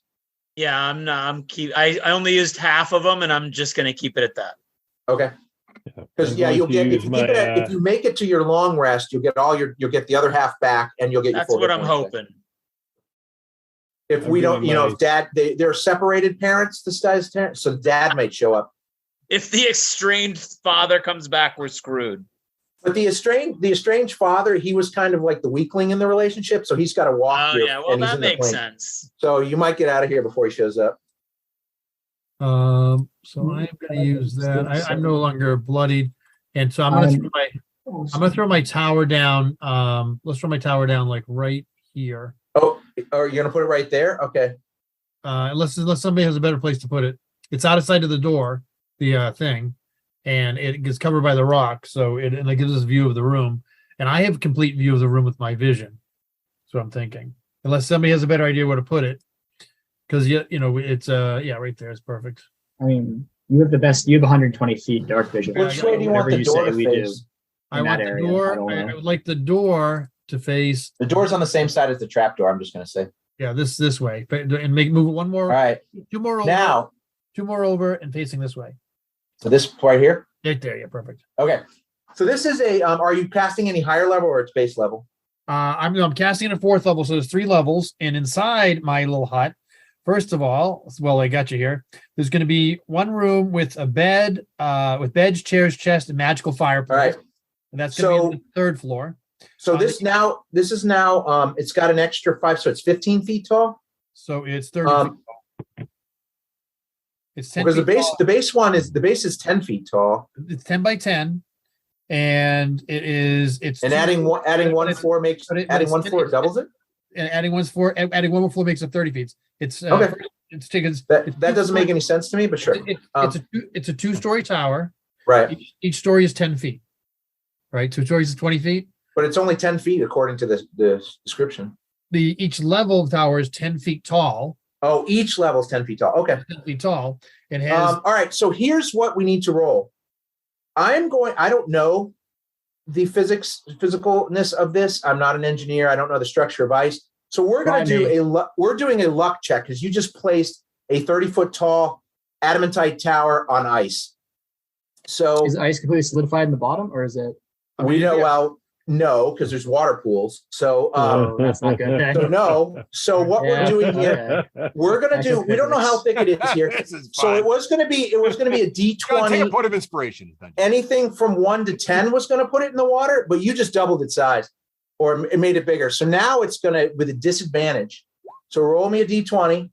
So roll enough. So you got a 14 and an 8. Is that correct? Yep. So it falls into the water. The good news is only the bottom. I built another one on top of it. The good news is only 20 feet of it are in the water. Oh, okay. So only 20 feet of it in the water? So the bottom two levels are in the water. Do they submerge in the water? The water go into it? Yeah, the door is not waterproof, so it is leaking into the bottom level. Yes. I thought it was impermeable. Nothing could get in. It's not impermeable. There's this is one of the most ambiguous. This is one of the most spells that has the least amount of description I've ever seen. It really says nothing about it. It's from a book that we don't even have in this system. But I did okay it with Joe when we first set up this campaign. So, but I was trying to figure out more about it. It really doesn't say much about it. So everything I say is canon about it because that's the way things roll. It's equivalent to Lehman's tiny hut. It's supposed to be equivalent to Lehman's tiny hut, but it's a tower. But it's none of that is said in the description, so I don't know where Joe's getting that from. But well, the interior is warm and dry, regardless of conditions outside. Right. So it's always warm and dry. Yeah, but it doesn't say all the other stuff that Lehman says, so that doesn't work. But anyway, it is an adamantite tower. It's in the water. It looks kind of cool, just poking up from the water. So. Now in hindsight, now it's a 10-foot tall tower. Yeah, with your brilliant intelligence, if you'd known if you had put it on the other side of the log over here, it would have been on solid ground, but that's okay. All right. So are you going to attempt to use this tower? Now you've collected all the coins, so I'll give you that too. Are you going to attempt to long rest inside the top of this tower, squeezing the top last level? Or Yeah, why not? I'll squeeze the top of it. all right, so you can go through the top and the hat. There's a hatch in the top. Yep. So that'll take you to the last level. What was the last level? Well, I was going to say the first level was a fireplace and bed. The second level was a magical brazier with wash tubs and toilets, and the top level was going to be just a dining space with chairs, fireplace. All right, so you guys are living in the dining space. You can all squeeze in there if you'd like. It's 10 by 10, which is not insane, but it's not impossible to sleep in. So is everybody going to go take their long rest in there? It's not as cool as it would have been in the icy bottom part. Warm, though. Yeah, well, the top is definitely warm. And the bottom parts is not icing up because of the warmth of it. It is staying nice in water. So it's like you could go down and bathe in it if you want. That'd have been a great way to water. get the coins out. Could have swam down into the tower. Get the coins out. Well, once he did this, you guys have already collected all the coins. So, because he did this after your short rest and after collected the coins, right? No, I need a short rest in order to cast the tower. The tower is going to Oh, okay. So this is before anything happens. All right. I only have one. I can only cast one flaming spear. I'm just running out of spells. So I'm confused, Joe. What was the? I thought you were doing the short rest, collecting the stuff, and then the tower. The short rest, so I can do arcane recovery. So I can cast this. I can cast one flaming spear prior, and so can Devin. I'm not sure how many second level spells do you have, Devin? I have 1/3 left, and that's so you're still not answering my question. So did you collect the coins, and are we on the long rest? I'm going to collect as many coins as we can get for one flaming spear. Okay. 2 flaming spears, I guess, in this case. And then we're doing a short rest, and then the tower sinks. And then we're okay. So you can collect, we'll do it. You can collect all the coins. You got your short rest, whatever order you did it in. I just wanted to make sure this happened after the fact. So this happened afterwards. So you guys are at your long rest part of your plan. Yep. So is everybody long resting inside the third level of the tower? Yes, whatever. This tower, I'll actually show you this tower actually looks pretty cool poking out of the water. I have a cool picture of it. Unfortunately for these people listening, it doesn't help you out, but it is this cool black adamantite version, which actually even matches the picture even better now. As soon as I can find it. There's so many handouts now. I got it. Here we go. I will share this with the players. It does not have the cool rainbow effect on the top, but it looks like that. I have deduced, by the way, the lake is 20 feet deep. Yes, you did determine the water part of the lake is 20 feet deep. Part of it's covered with ice. Part of it, there's about 5 to 6 feet of ice, at least too. That is there with this part of that 20 feet. That's pretty hard. All right. 6 feet of ice is a lot. All right. So can we do a long rest? Click the long rest thingy? Yes. So you guys can complete your long rest. While you do those numbers, I will tell you what's in your hoard. Feels good to get my spells back. I feel like a whole mage again. It feels good not to be bleeding. Yeah. The other thing is Lehman's tiny hut is a ritual. This the Galder's Tower is actually can't use the spell slot, which is the other thing which Galder's Tower actually it would be cooler in like if you're fighting or something like that. Lehman's wouldn't be so useful. Lehman's would be, but also you could go in and out of it, but enemies couldn't. Yeah, well, that's a little ambiguous too. So I would have some ruling. You can't just sit outside of it with a dragon pounding on it. I mean, that just seems lame. But anyway, that's another story for another time. So under the ice, you collected. You ready to write all this down? I'm ready. All right, 1,493 copper pieces, unless you left all the copper, but that's there. 3,638 silver pieces. I like when there's more silver than copper. 15,260 gold pieces. I like when there's more gold than silver. 20,000 platinum.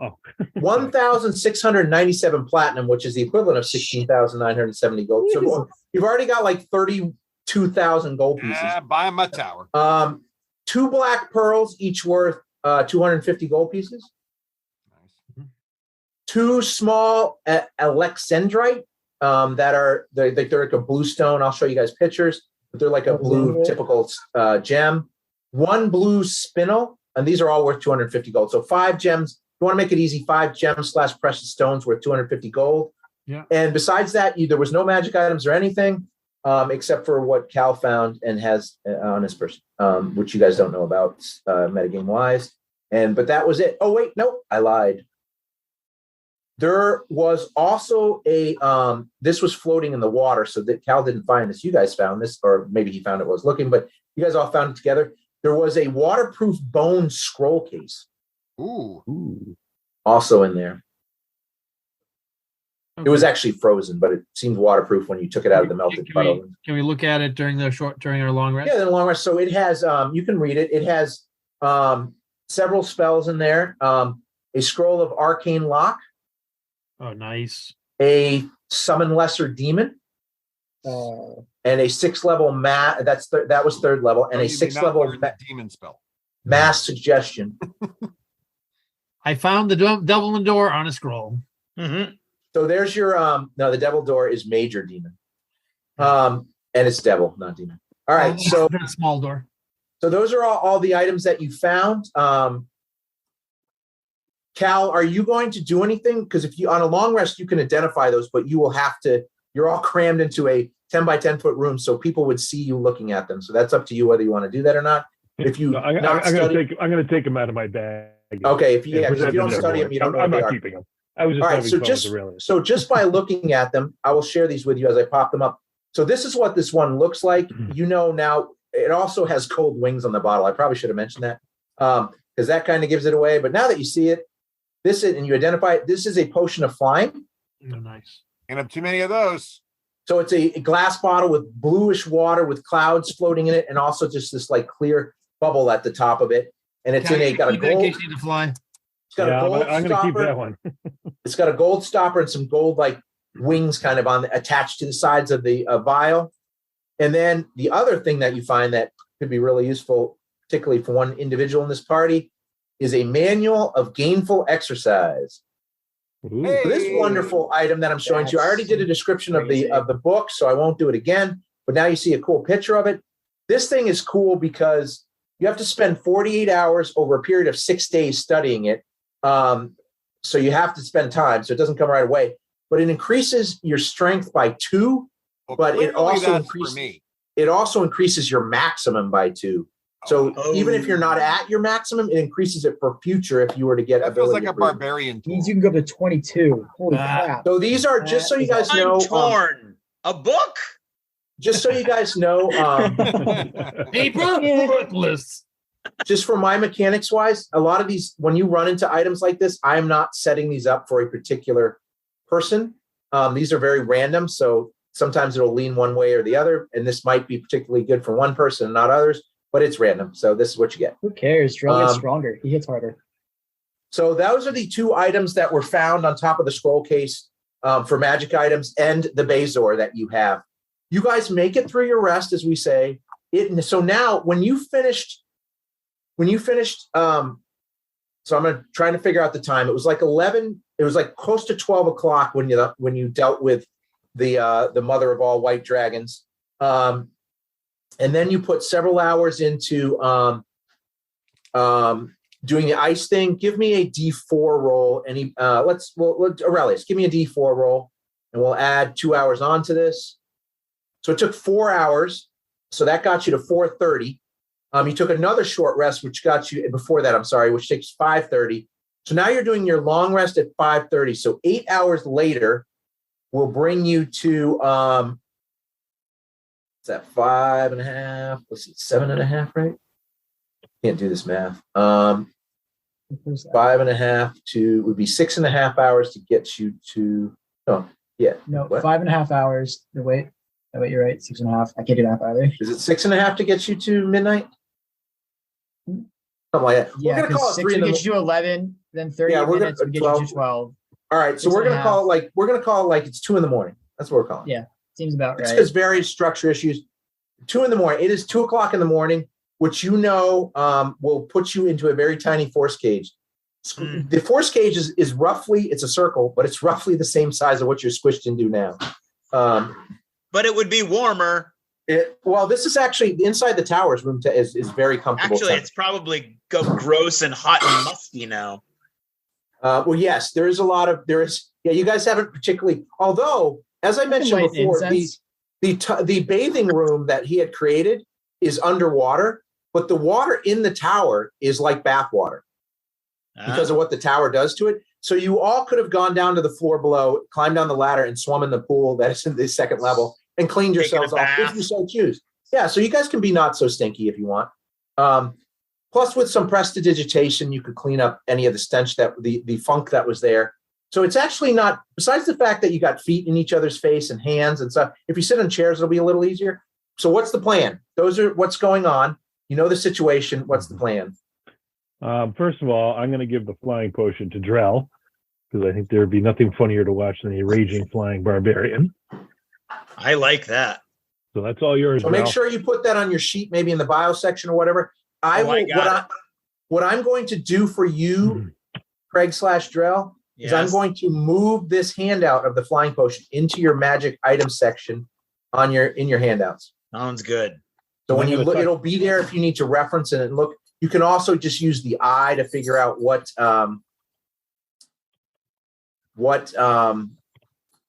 fly potion does, because it's just a standard fly potion. So, but I'll throw it in there. I'm gonna tuck that book back in my bag of holding for now.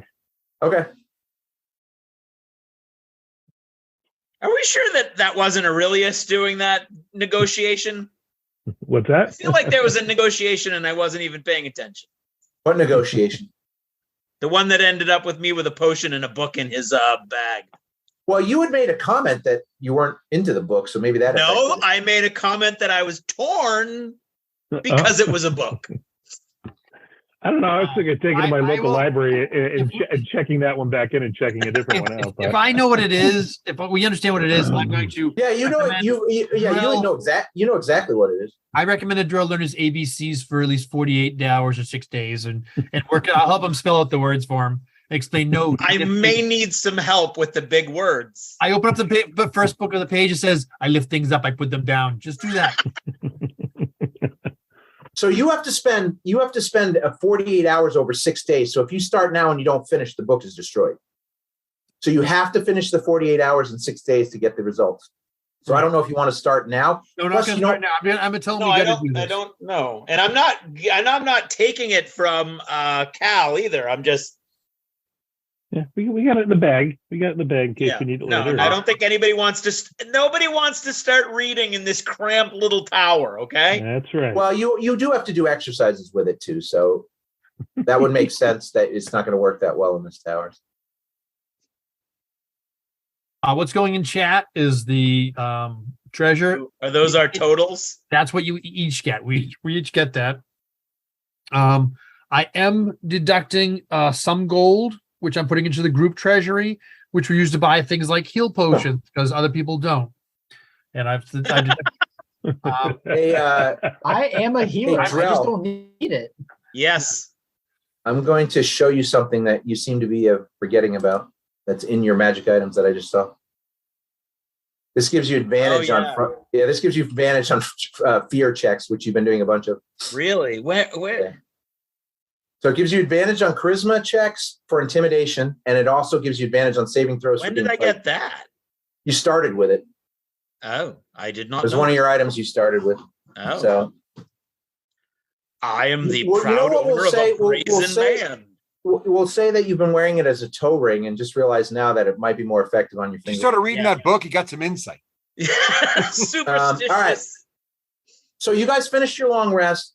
It is, like we said, 2 a.m. What's the plan to go back to in Drizzles? You want to wait? Because you can just sit here and wait. There's nothing seeming to come. This cave probably doesn't attract much besides the snowdrakes, and it is the fearsome Tazem Podris used to live here. Mom seems to have been cut off at the time. So hey, give me an insight check. Nam? Is that Nam? Yeah. Advantage? Yeah, I would say you have advantage because of the This is stuff. why you ask. Just saying. Oh, look at that. Look at that. All right. 21. You put together now between your comment about the ways and the fear in Tazem's eye that he probably doesn't like being checked up on by mommy. Yeah, who does though? She might be a little overbearing. And so that was kind of his, when he looked at that area and had the fear in his eyes, he was like, "Mom, oh, what? bad that I'm not dealing with these." He was having some flashbacks of being, all right. So This call. So what's the plan for the next? Because if you wait 8 more hours, he'll be open. Yeah, Nam just taken his share of the treasure, and that's it. I feel like, and I do express my gratitude to all of the party members for joining me on this dangerous mission, and of helping me recover the noble soul of Snow Fury the Chipmunk, and infusing it with his dragon essence, and thereby creating a new, more nobler chipmunk / dragon. So we have 8 hours, right? Cloak. You have 8 hours if you want to teleport back at the. Yeah, I'm going to transcribe a spell into my spell. Okay, so you're going to hang out in the tower. Yeah. And you guys are you're in the kitchen section, we said? That will take me, it'll take me The 2 dining hours. area. It'll take me 2 hours to do that. I might as well place, I looked at the ruins up here for an hour, and they're all destroyed at this point in time, the ruins. Yeah. Drow finished off the last one. I would recommend we stay close until we are ready to leave, just in case we don't know what else might be coming to this lair, or if there's any other. Is this the dining room? I think it is. Got the little kitchen pot there. Yeah. And there's a table that I have you sitting at. Yeah, there's very small on my screen here. Hold on. That's how big it is. That's the sad truth. It is. Well, remember the fighting is it's designed for combat. Yeah. It's including 5 feet is not really what you have. So right. This is your tiny little tower, you guys. Yeah. You can't see the coolness because you're stacked up on top of each other. Damn it. All right. This is your crowd. So you're all crowded in there. All right. Is anybody else doing anything over the 8 hours, or can I blow right through those? You can blow right through. Sounds like I can blow through them. All right. Your 8 hours are up. You think that it's just past 10 o'clock, unless for some reason and Drizzle's opening up late. You believe he's there. Let's do it. Everybody whipping out their teleportation scrolls. I whip it out. Oop, that came out wrong. Roll out. Let's go. There's a roll out the barrel. Blue energy circles around you. Kind of looks in my world like a Star Trek teleporter as you phase out. And it even makes that, I was just about to say, it makes that cool sound that I can't make. So, and you guys all phase out and you end up in Drizzle. So you end up back in this fantastical magic shop. You are currently at the northmost end, crammed into this little force cage. And it looks like Drizzle is floating on his little tensor's disc. And Drizzle is a mouse folk dressed up in finery. He's got his little turban on and is got one of those long flowing robes with made of some sort of fine silk or other cloth.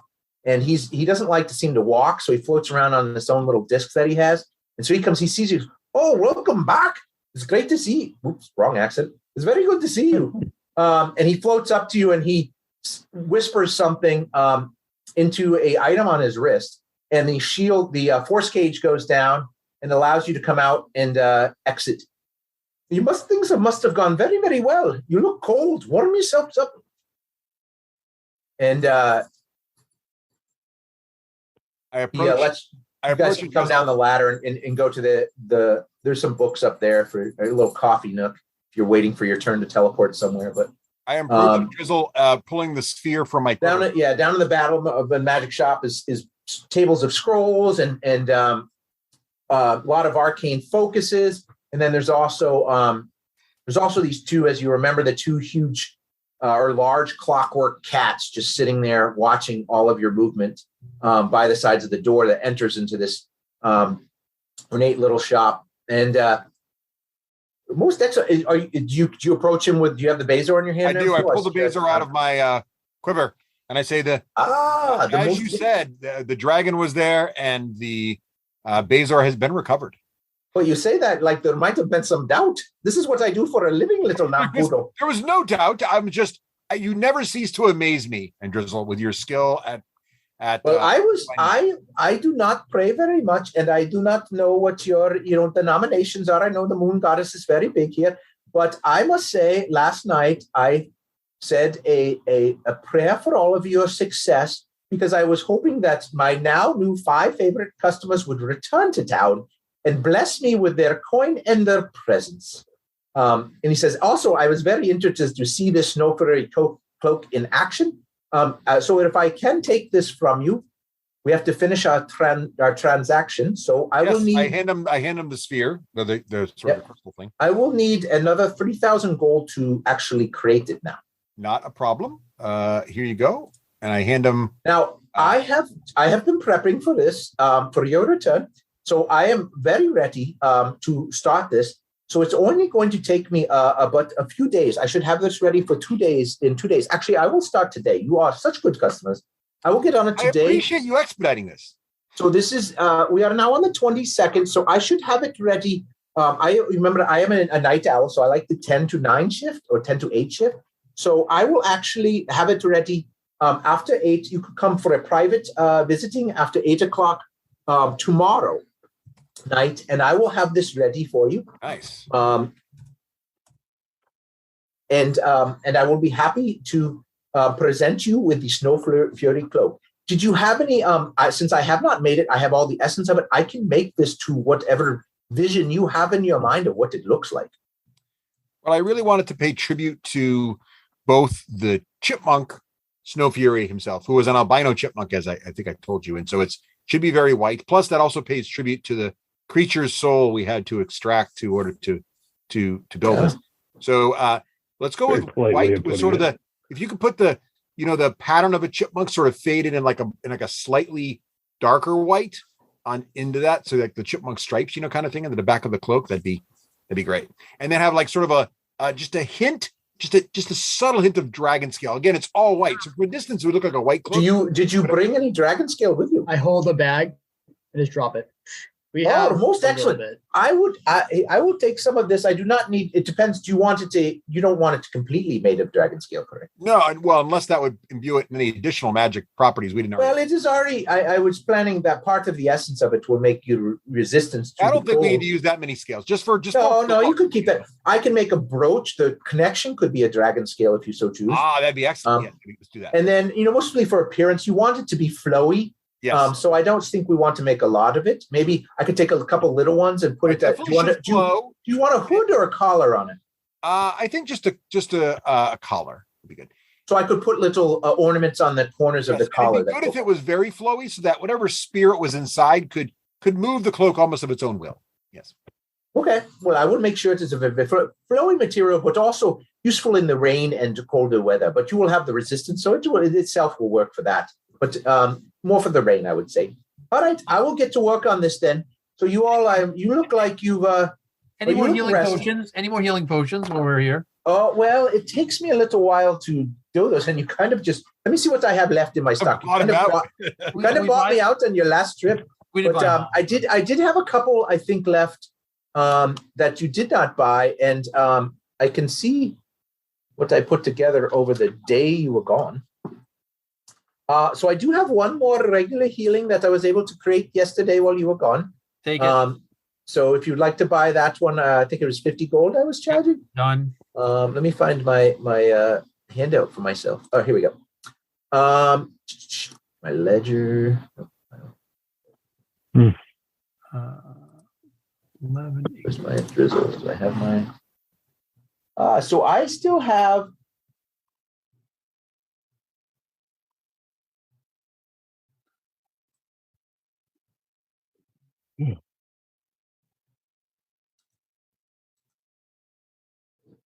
I still have one superior, which is that was 500. 500 gold. Yes, I've already got one, so I'm not. I'll take one. I'll take that. There we go. That's excellent. You are moving up the ranks of one of my favorite customers. And I still have. I have. It looks like I have.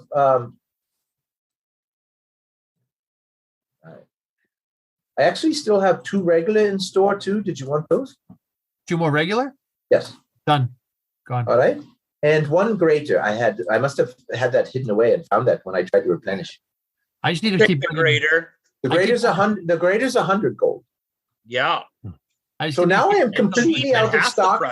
So I make usually one or two of the regular a day I can create if I am not totally interrupted because I work here alone. Aren't you distracted by making that amazing cloak, though? Well, that is the truth. So I will be busy this today and tomorrow. So I will not be making potions.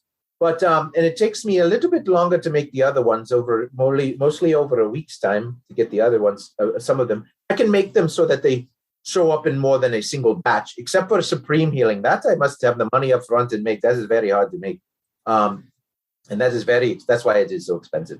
But anyway, so we are done here then, and you will be. Looks like you had a long day and night, so. For some reason, it looks like you all slept inside a very small space. I do not know why, but I will see you. I will see you, Namfoodle, on the morrow evening, and then the rest of you when you have more coin in your pockets. Oh, speaking of which, did you make money? And he rubs his fingers together. Did you make much coin from the dragon itself? Did you? Seeing we're all carrying we're literally carrying 400 pounds worth of coin on us. Right. We're getting a little I know what you're They're like telling chinking. Yeah, he's like, all right, yes, I will. How silly of me. Yes, you do seem to have made good.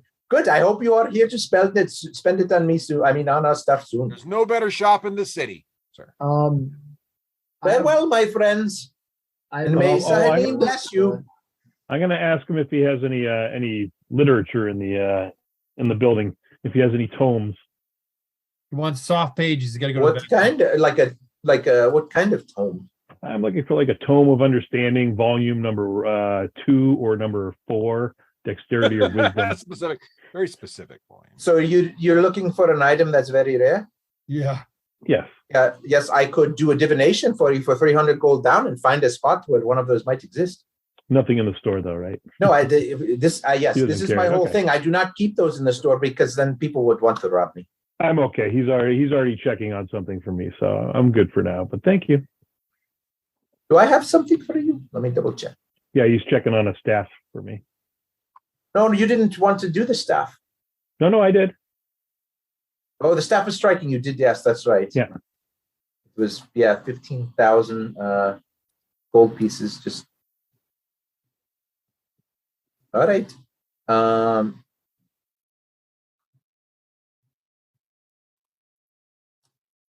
All righty. All right. So you guys are going to head to where now? Well, I was going to put in the white dragon scales. I can do that after if it's not a problem. Oh, what do you want to do with that?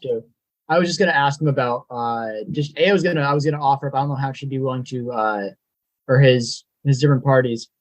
I have enough dragon scales to make 2 sets of armor here. I have a exchange potentially. I would give you back the pair you made me if you would make me a pair of white dragon scale half plate. So you want the same thing in. So you're going to give me enough dragon scale and your armor to make you a new set of dragon scale? Indeed. And I will add the second set of dragon scales, enough to make another set of armor for whoever you would want to sell it to, and whatever type you'd want to make. I would potentially want some money for that part, though, unless it would be necessary for the exchange for the first set of armor. Can you make reversible armor so you can just flip it in and out depending on what you want? Reversible. Acid code.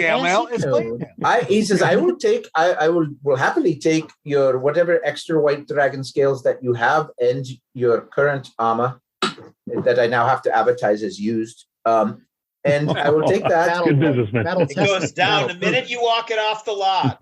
and I will produce. I won't take it until I have the other one ready. I will take the dragon scales up front, though. What I need to make it, and then the other dragon scales, and then I will make you a new dragon, the same as you have now, except for it'll be white dragon. And would I get anything back for the second set of white dragon scales? You'll get my gratitude. Making. Fair enough. You seem good. All right. What if I I'll take half the dragon scales then? No, I don't need them. I was just messing with you.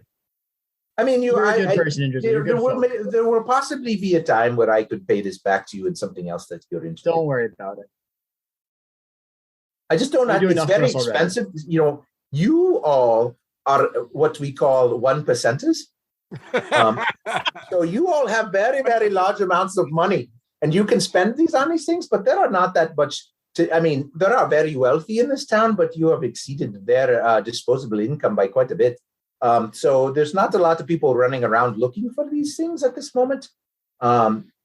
So this is why you're one of the reasons that you are my 5 favorite customers. I don't know. You give another set of armor. Can you make weapons? Can you make Sell weapons it. out of the dragon scales? There is no benefit for making a weapon out of Okay. dragon. Like teeth or something like that, which I didn't have time to harvest, unfortunately.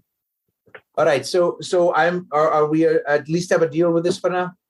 That is I will more than take both. perfectly I will take acceptable. both sets of dragon scale off your hands for the Yes. moment, and then Indeed. and it's going to take me, unfortunately, because I'm tied. Not unfortunately, but because I'm tied up with your companion's work, I will not be able to start. It only takes me a couple days with the person I work with, which is very nice. So I could have your white scale armor ready. Let's just say on the 26th.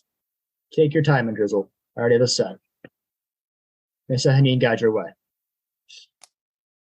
And I will leave on that. Once again, what a wonderful morning to start with. I thought that my chai tea was so excellent, but that was making my day. But then your return has made my day even brighter. That is what a light cleric does. Excellent. I will speak to you later then. And he lets you all go. And he is off. Head to the Golden Camel, I think. All right, let's move you guys to the Golden Camel. You could definitely use a very nice breakfast, or maybe it's at lunch, or 11. Any food. So you guys return to the And Golden a Camel. warm hot tea or something. A warm El Hess is there, happy to greet you guys. rum. Welcome Gotta have back, rum. Saheeds. What can we prepare for you? What can Mamoon prepare for you? The grandest of breakfasts with a wondrous warm beverage with some kind of alcohol. Most Fresh excellent. stewed chipmunk. We will prepare for you and get a meal preparing for you. I have had no messages for you as of this moment today to pass along. And everything seems to be going well. We have not had any strange visitors or any other visitors of the like. I put one of that. I spent 10 minutes putting that up, by the way. We've been gone for a day. You spent 10 minutes doing that? Sure. Yeah. All right. So the rest of unless you guys are doing anything, just resting during the day, when it comes to dinner time. So you've had this was actually what time did I say you guys got back? Oh, we got back right around 10 o'clock because that's when it was. So you guys have your late breakfast. If you want to do anything with your day, I know some of you have some off things going. You could do that, or if you want to rest this day and start that the next day, that's fine too. I'm going to transcribe, and then I'm heading down to go see Jalila. I would like to Are you make going a to? case So you're going to visit her today? This evening, I'm going to visit her, and Okay. I'm bringing a big bag of holding with stuff in it for her. All right. So you're going down to the one of the unfortunate sections of the lower city. It's called the lower city to see Jalila. You could track her down pretty easy. She's out and about with the people. Spreading goodwill, singing, trying to raise morale. That is Aurelius. Let's see. What are you going to be doing? I'm going to be sending these messages that I'm just putting in the chat, one a day using my sending stone to the ways. So you're sending. Just put me the one that you just send right now. I'll do the one that says first is the one I'm sending first. And but I'm not going to do a lot of exploring and trying to acquire that tower today because I'm too tired from that big fight. Okay. So you're sending a message this day about the Shadow Realm drawing close? Yes. Okay. All right. That is Nam. Cal, what are you doing this day? I will be going to check in with my people. So I can mark this. Are you going to spend the 8 hours training the rest of the day? Yes. Okay. That's a Cal day. Drell, what are you doing? I'd like to make a case for me trying to read the book.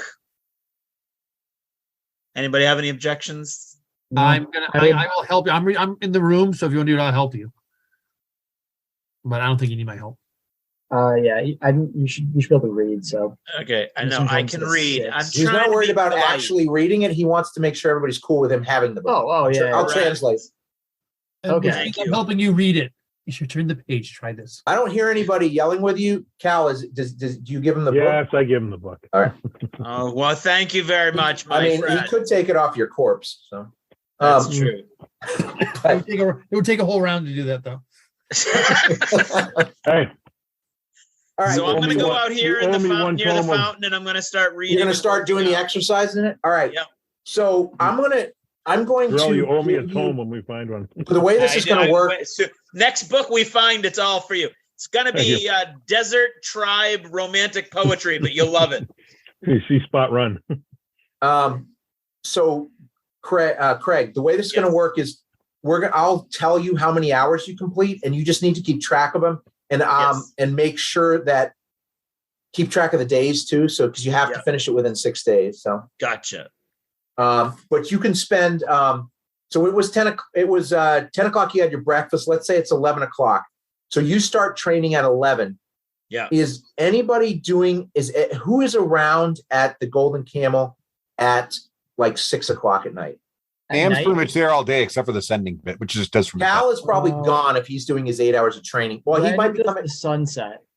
Cal, are you coming? I'm sorry, Azrael. I never asked you what you're doing, so I apologize. I was gonna say I was gonna wait till the sunset. Once the moon is up, I was gonna go to the lunar temple and give them a ton of money. So okay, all right. So I would do that with like I don't know. Sun probably rises like 8, so it's desert. I don't know. Yeah, it's late. It's like 8 o'clock at night. 8:39. Okay. Probably 8:30. Cal. Yeah. How long were you going to stay after your 8 hours, or are you only going for 8 hours? I think I'll just do the training and I'm going to come back. Okay. I'm going to give them my silver. Okay. So we'll figure the money part out outside of the actual playing. So I'll get that from you in between the week. But I do know you're giving money. So that'll help your factions out. So the different factions that you associate with, and you're training, you're working with disciples of the DACA Way, which is your last name, not the website. It just happens to be similar. And so so there you got those guys training under that. Azrael is hanging out in waiting for the moon to do his business, because that's when they're at their strongest. There's also a dog, so you do your business at night, right? Yeah, that's true. So I bring that evening. I'm not there at 6. I bring I food. do my business on the carpet. I bring beetle downloaded laid down with food, and I'm going to distribute all the silver and all the copper that I have to all the people that are there. Okay. Once again, I'll get that from you later in the week or after, so that we don't burden ourselves with that. But I will. So you're gone at 6 o'clock. So you're not here. Yeah. So we'll just put. I'm going to put you in the bedroom for now. So at around 6 o'clock at dinner time. So El Hess is starting to serve you guys. Nam, you were just hanging out for the day. Yeah. Cal, you're just coming back in, and so we'll put you kind of passing Drell here, and El Hess passes you guys, and she says, "Saheed, it seems somebody is here to see you." And you never know how she knows these things, but she goes to the door here, and she lets in this individual who seems to have somehow ended up in the already in the llama room. Nam, if you want to be out in the open courtyard too in this wonderful day, you can be as well. All right, maybe I'm out there. You guys could all be just staring at Drell while he does his exercise. Yeah, I'm like trying to shield the book. I've I've got all these really embarrassing, awkward exercises I have to do.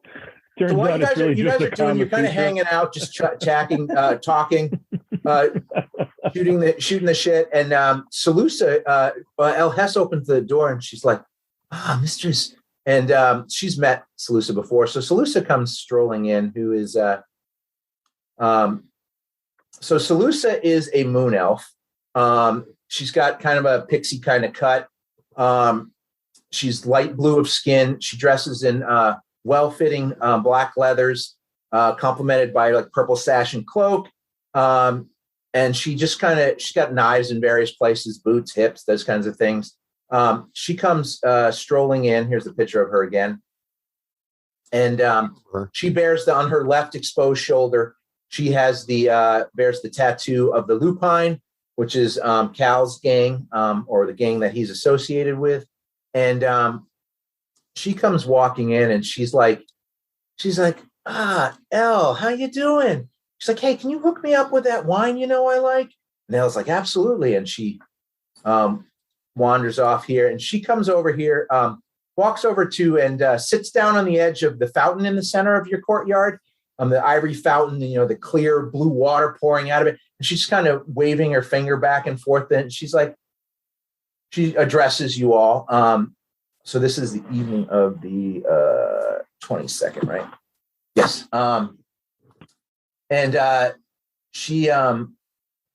She says, hey, she's like, gets up for a second. She's like, she looks at Cal because that's the closest person. And she's like, Cal, and just kind of gives him like a cold up and down look. And then she walks by him and she tussles your hair, Nam, kisses you on the forehead. And she goes, I trust you're feeling better. Have you She goes, there's my, oh, absolutely. That is my little protector. She said, she looks at Drell and she's like, sees him in a workout. And she just kind of like, just looks him up and down and passes on. And then she goes, AZ. And she addresses Az, and she still wearing that mask, I see. And then she plops down like here. What's that? I said, you are not there yet. No, I see what you're saying. She doesn't seem to catch on to that because I didn't. So she's like, yeah. And she's like, so I was actually looking for Aurelius. I have some information. He kind of hires me a la carte, but so does Az. So I was thinking that perhaps I could pass that information on to you. Would you be interested in some information? Give it to me. I'll get it to him. Most excellent. So first thing on the agenda is he and you had asked me to reach out to Galuma, who is, was the warehouse foreman of one of the warehouses you took out, and we were kind enough to leave her alive. So she is indeed interested in a parlay. If you name the time, she'll pick a place. Sadly, she's most likely going to pick the sewers. I could not convince her that the aqueduct is a much nicer place and a much less smelly place to me. She feels more comfortable in the sewers.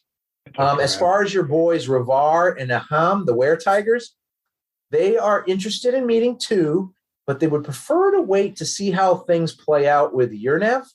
Yernev is I'm just repeating these for people who don't remember, and maybe people are listening. Yernev is the lord of and the head of Maelstrom, which is a black market group, which you guys struck out and wiped out. There are 3 primary warehouses and took most of their goods and most of their reserve, if not all of their reserve cash from the vault that was guarded by the black one, or the dark one. I'm sorry. She is. So she's like says, so they're kind of not really in a hurry. They want to see how things play out, but they are interested. Lastly, out of the wares, it seems Captain Raslow used to be first mate captain until you guys worked your magic on the Gluttony and took out their captain. So now she is the captain of the Gluttony, which I think I've mentioned before, but her vessel is still sitting off the eastern coast, and she apparently is waiting for orders from Yernev and hasn't received them yet. And so she too is kind of waiting for things to play out, it seems, from my sources. So she may be susceptible or open to a parlay as well, if you guys are interested in dealing with that. And she knows who she's dealing with, so from the sources. So she may not have that much bad blood, even though you slaughtered most of her crew, if not all of them, and her captain. Business. I should hope not. Yeah, so that's a thing. Lastly, Philagir is going to be reaching out to you guys tonight. So she has the location of Yernev. They know where he's holding up. And he's the last piece of that puzzle to really take down Maelstrom. She'll give you the specifics. She's supposed to be reaching out to you later today. I think she wants to meet this evening. I don't know what you guys' plans are. And she, and she'll fill you in what they know about it and when she wants to move on it. That's not my business.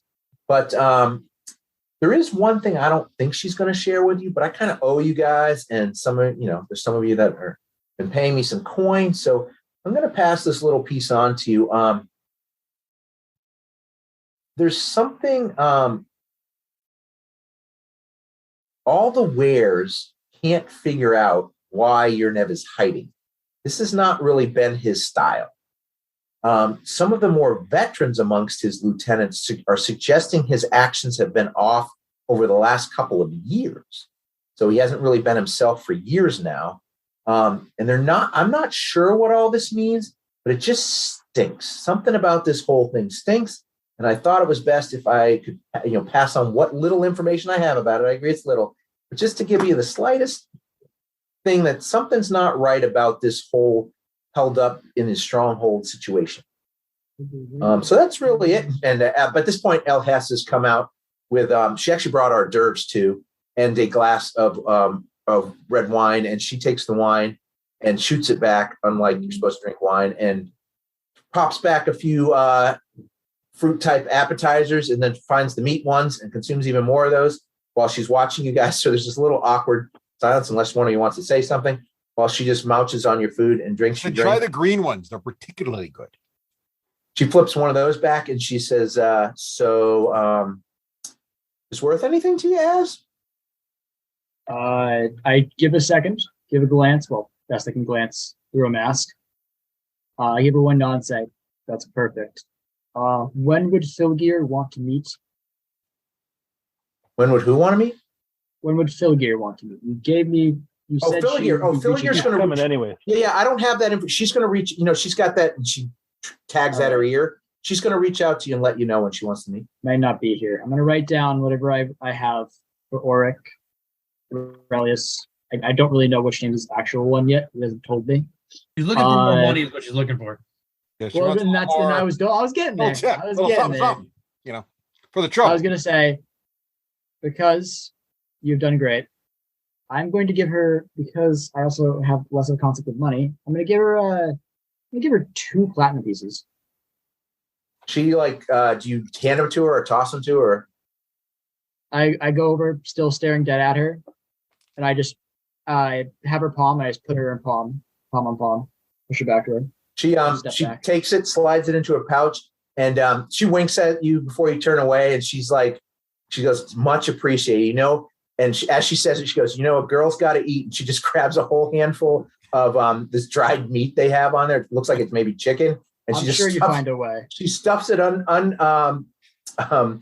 unceremoniously and like just uncouthly, I guess is the word I was really looking for, into her mouth, starts chawing. She says, throws you up the peace sign kind of thing, and says, later, gentlemen, through with a mouthful of food, and starts heading toward the door, unless somebody stops her.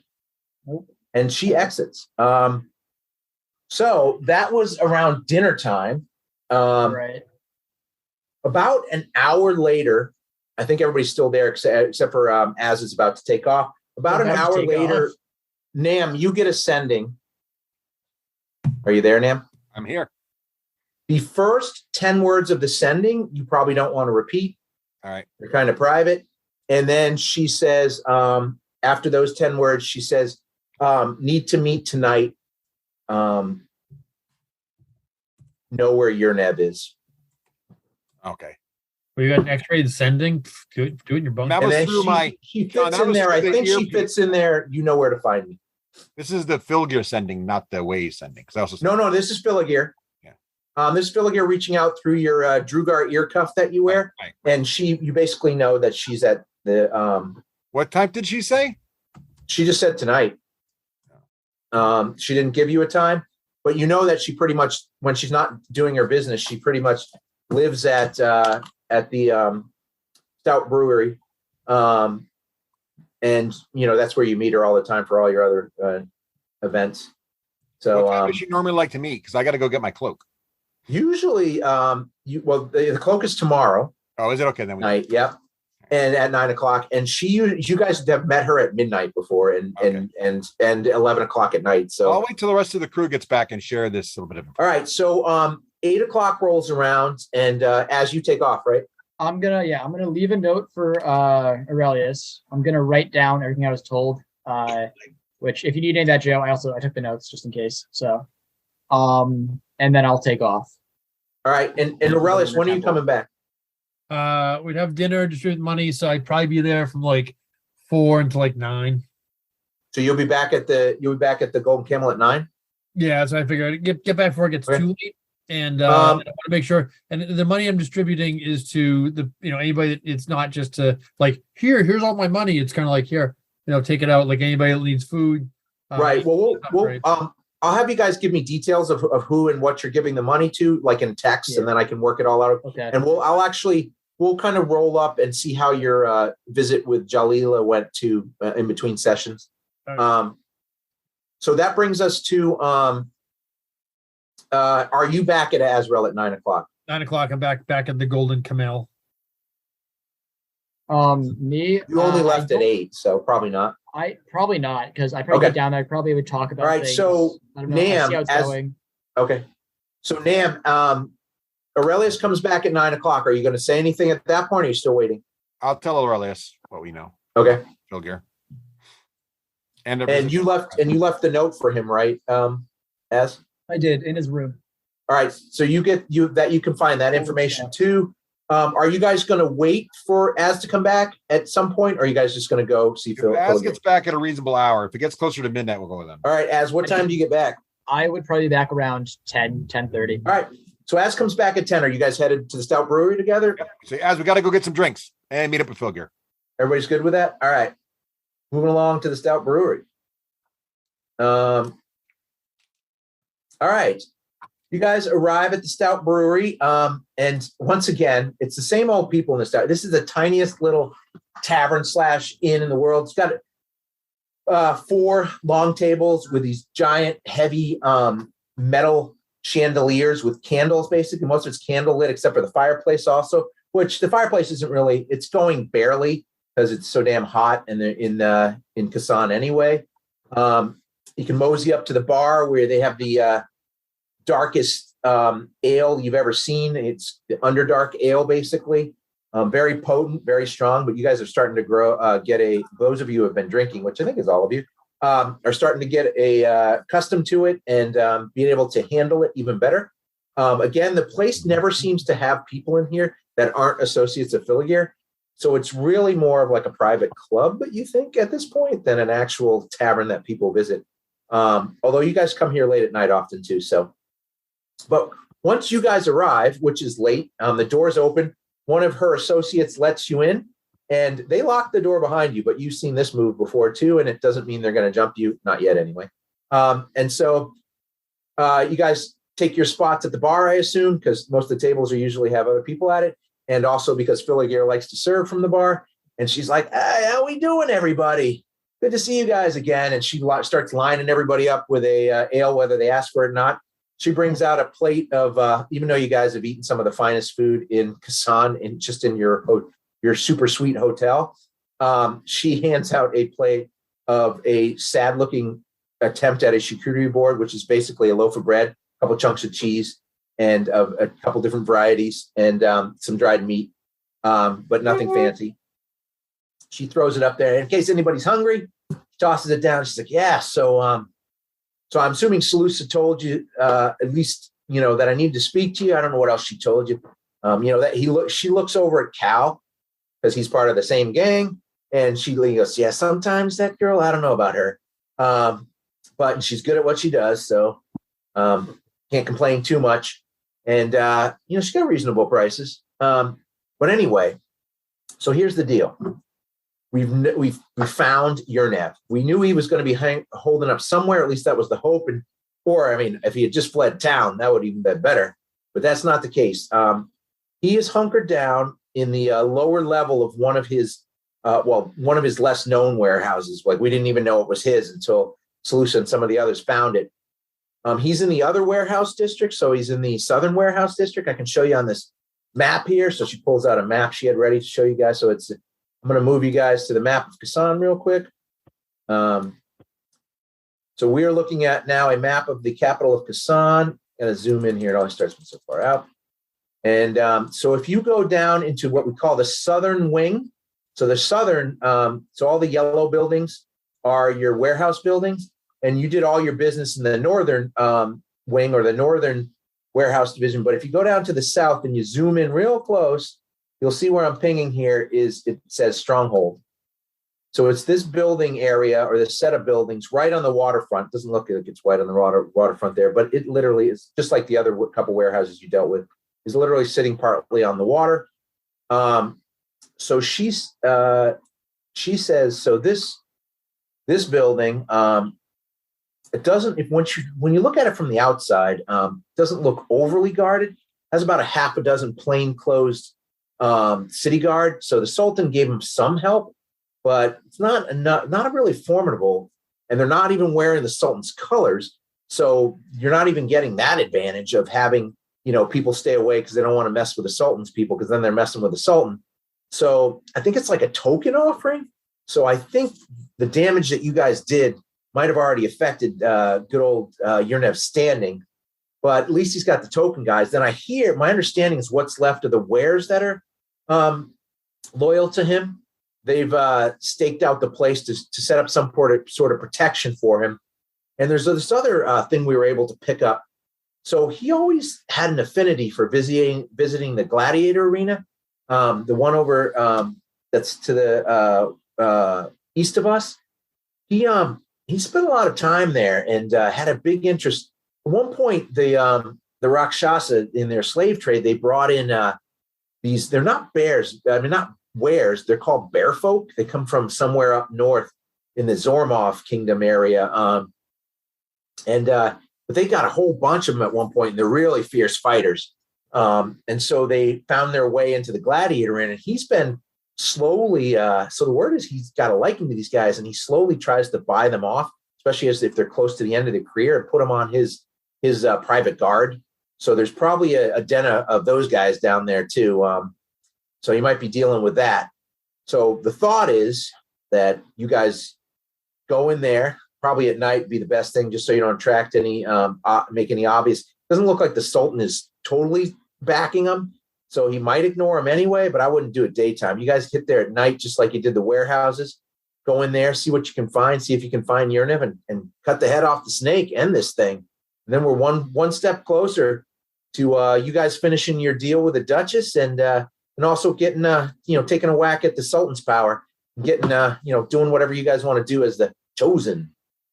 We doing Anybody that? got anything to say about that? When are we doing that? Tonight? Tomorrow? When do we want to show us? Well, I feel like the sooner the better, but I don't think he's going anywhere. I wouldn't wait too many days, but like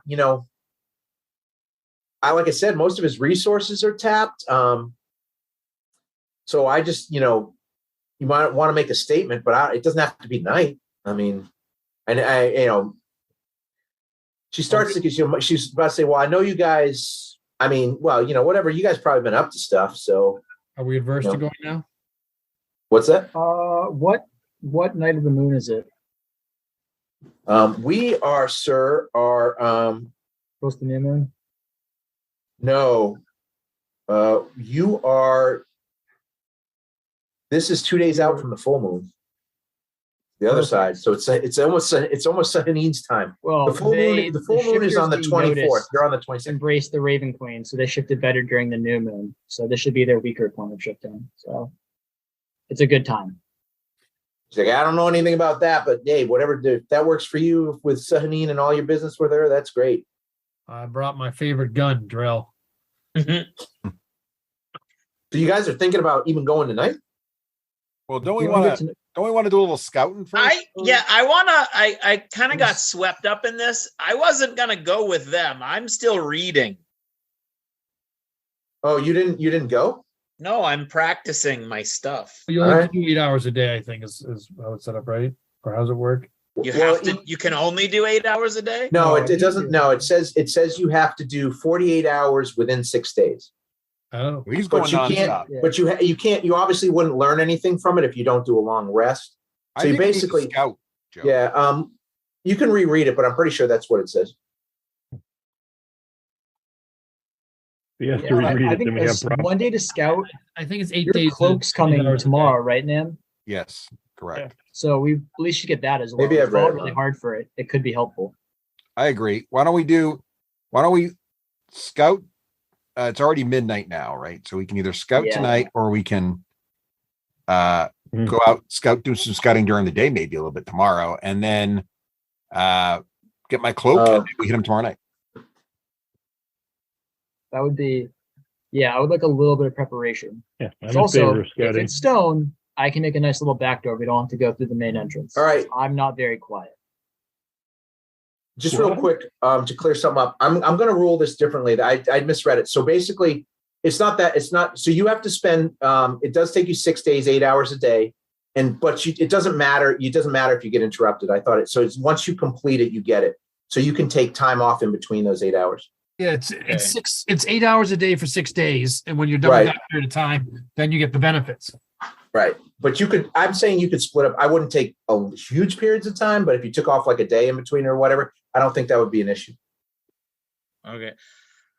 All right. It's like writing spells. When I do spells, I say I can only do it for 8 hours a day. Now, granted, maybe we could do 12 or 16. So you're supposed to be eating and resting in between. Now, this is not fifth edition. These are just old school editions. So if John wants to rule differently, but I would say I misread it. So if you've already completed your 8 hours a day, that you still don't have to be in this conversation if you don't want, Joe. Well, no, but do I not do if I don't benefit from the hours I do beyond 8, then I wouldn't do it. Yeah, you would have been done at 6 o'clock. So, and I don't get any benefit from doing it beyond that. No. Yeah, yes, I'm with everybody. So it does have to be over 6. I misread it. I thought. Okay. Yeah. So it's 8 hours a day? You basically have to spend eight hours for 6 days to be done with it. But I'm ruling. So it's not as cool as what I said. But the coolest part is you can interrupt it, which I was basically you would have before I was limiting it. You had to be done within 6 days. Yeah. But it's over 6 days. So gotcha.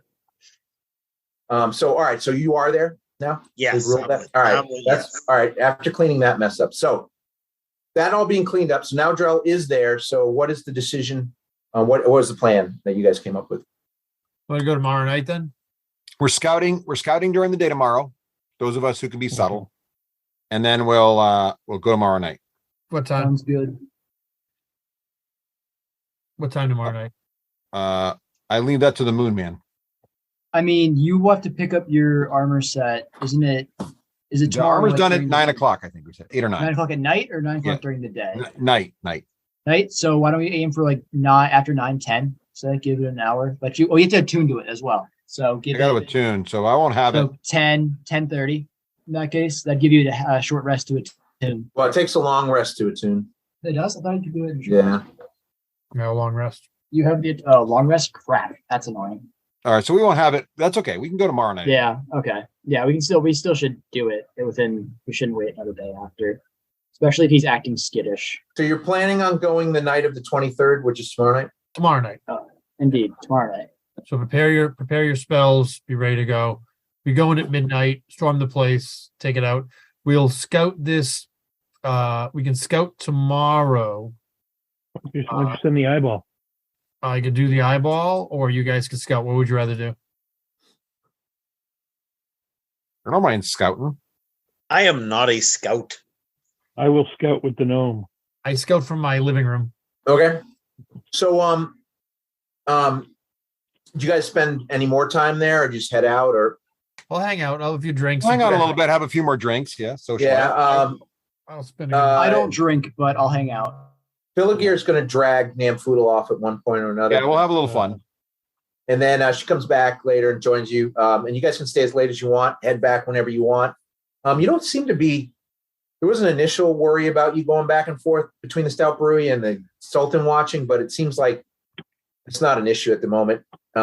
So you guys make it back whenever you head back to the Camel, no problem. So we'll move on to the next day, which is we are now on the 23rd. When do you think, by the way, this is the day that Continual Flame Scroll is ready for you if you want to pick it up, Aurelius. This is what was that?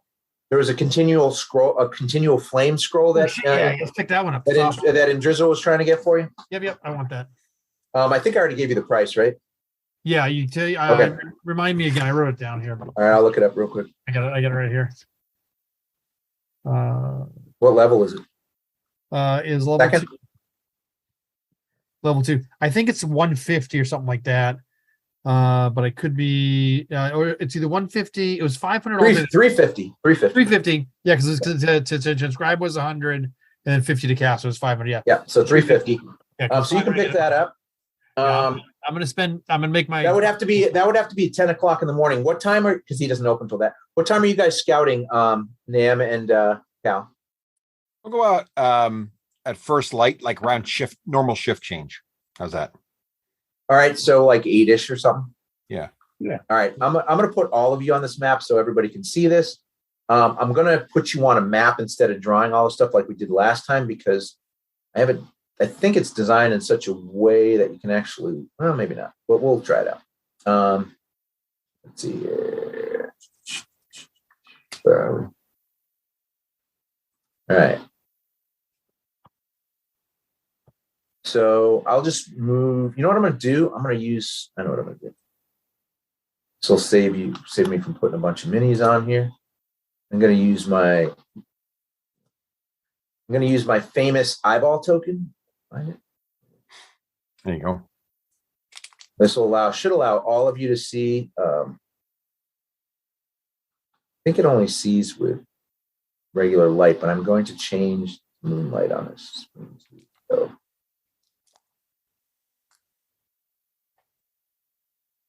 all right, let's see if this works.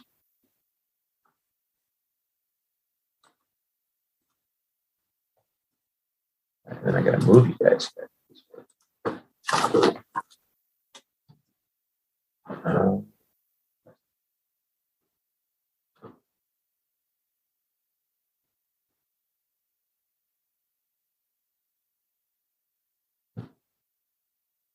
All right, so I'll move you there. Might give me a second to get this eyeball working. All good.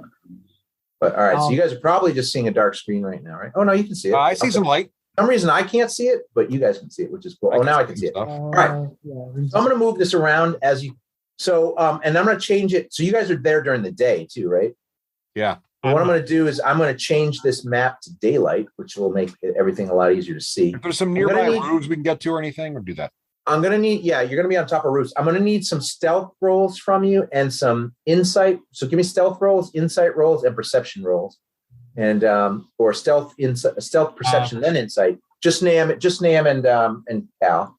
Okay. I think they're the only people going. Yeah. Stealth was not my strongest roll. I rolled a 2 natural. So with my modifier, it's the 6. Oh, you mean this gnome? I go to nonchalant mode. All right. So it is daylight. I'm far away from Rudd. So unfortunately, the way this dynamic lighting works is these walls you would be behind go all the way to the ceiling, which isn't exactly true. So what I'm going to do is move you. I'm going to move this around so you can see things and explain it to you as you see it. So this is a warehouse with an outer wall. So like if you pass over here, you can see there's just a wall where I place this down. So it's like a courtyard, not a roofed area here where you're seeing right now. And you're looking through the windows into the, so we'll show you what you see in those windows. These are the plainclothes guards here. Important at this point in time.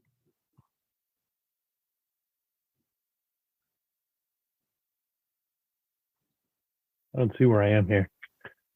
You're not on the map. There's just an eyeball. Oh, okay. I got you. Yeah, I didn't put your miniatures on the map because you're not running around, but that may change. So the eyeball, so everybody can see, so all your players can see, and anybody else that's seeing the eyeball. So, all right. So outside, I'll show you a picture. These are the warehouse guards that you're seeing. They're dressed in plain clothes, carrying shields and scimitars. They got wraps that kind of cover up their faces. But according to Filigreer, these are actually city guard that are dressed up. But they are kind of semi-uniformly dressed, even though they're not dressed in the purple and gold that are the colors of Khassan, and they're not wearing the emblem of Khassan, which is the diamond, kind of the crown over it. They're not wearing that on their shields either. That's what they look like, and so that's what you see outside. Let me check real quick what they're. So you got a 6. It's not impressive. No, not really. I'm just going to be very nonchalant. I'm going to be far away from them. All right. Watching from a distance. Well, I'm bringing you in basically on this corner, so you can move up to this part with no big problem. There is some there is an advantage that you're in the day, so there's traffic on these streets, even though I don't have miniatures for all the people that are going. I roll with advantage because you said the word advantage. So, yeah, go. You can roll with advantage. it's my second stealth roll. Just if you roll a 2 again, And I'm up on the rooftop. That's better. 21. Usual, I had a bad step, but then I Right. slipped into the crowd like Assassin's Creed style. Well, you can both be up on the because Nam could either climb up on the roof. He's got really good acrobatics. So I'm just assuming your guys are together. Unless you really want to split up, you can. But you're going to see the same things, I assume, casing the joint. So I'm just kind of showing you. It's just like when I did it before in writing. Now I'm just showing you on the map. Yeah. Your collective scouting. I'm not doing miniature moving for each scouting movement. Unless you guys want to try to get inside, and then I'll break out miniatures if you want to get inside the grounds. But I'm going to move the eyeball inside of this just because the way I have these walls set up. So inside the courtyard is a bunch of, you can see there, it's a stone courtyard with an iron gate, like a spiked iron, wrought iron gate that is here. And so there's a guard that seems to be standing at the gate most of the time. Inside some cargo, some crates. Doesn't look like there's anybody working here though. Any like just stock workers or dock workers. You can see right over here to the left or the west. This is actually the water line, and there's actually boats. That's actually Does the this dock. guy right here that I can see through the window look particularly interesting? So those are yes. So those are actually those are were rats that are patrolling around. Oh. So they look like this, and they do seem to be in rat form, which is kind of interesting. But they look.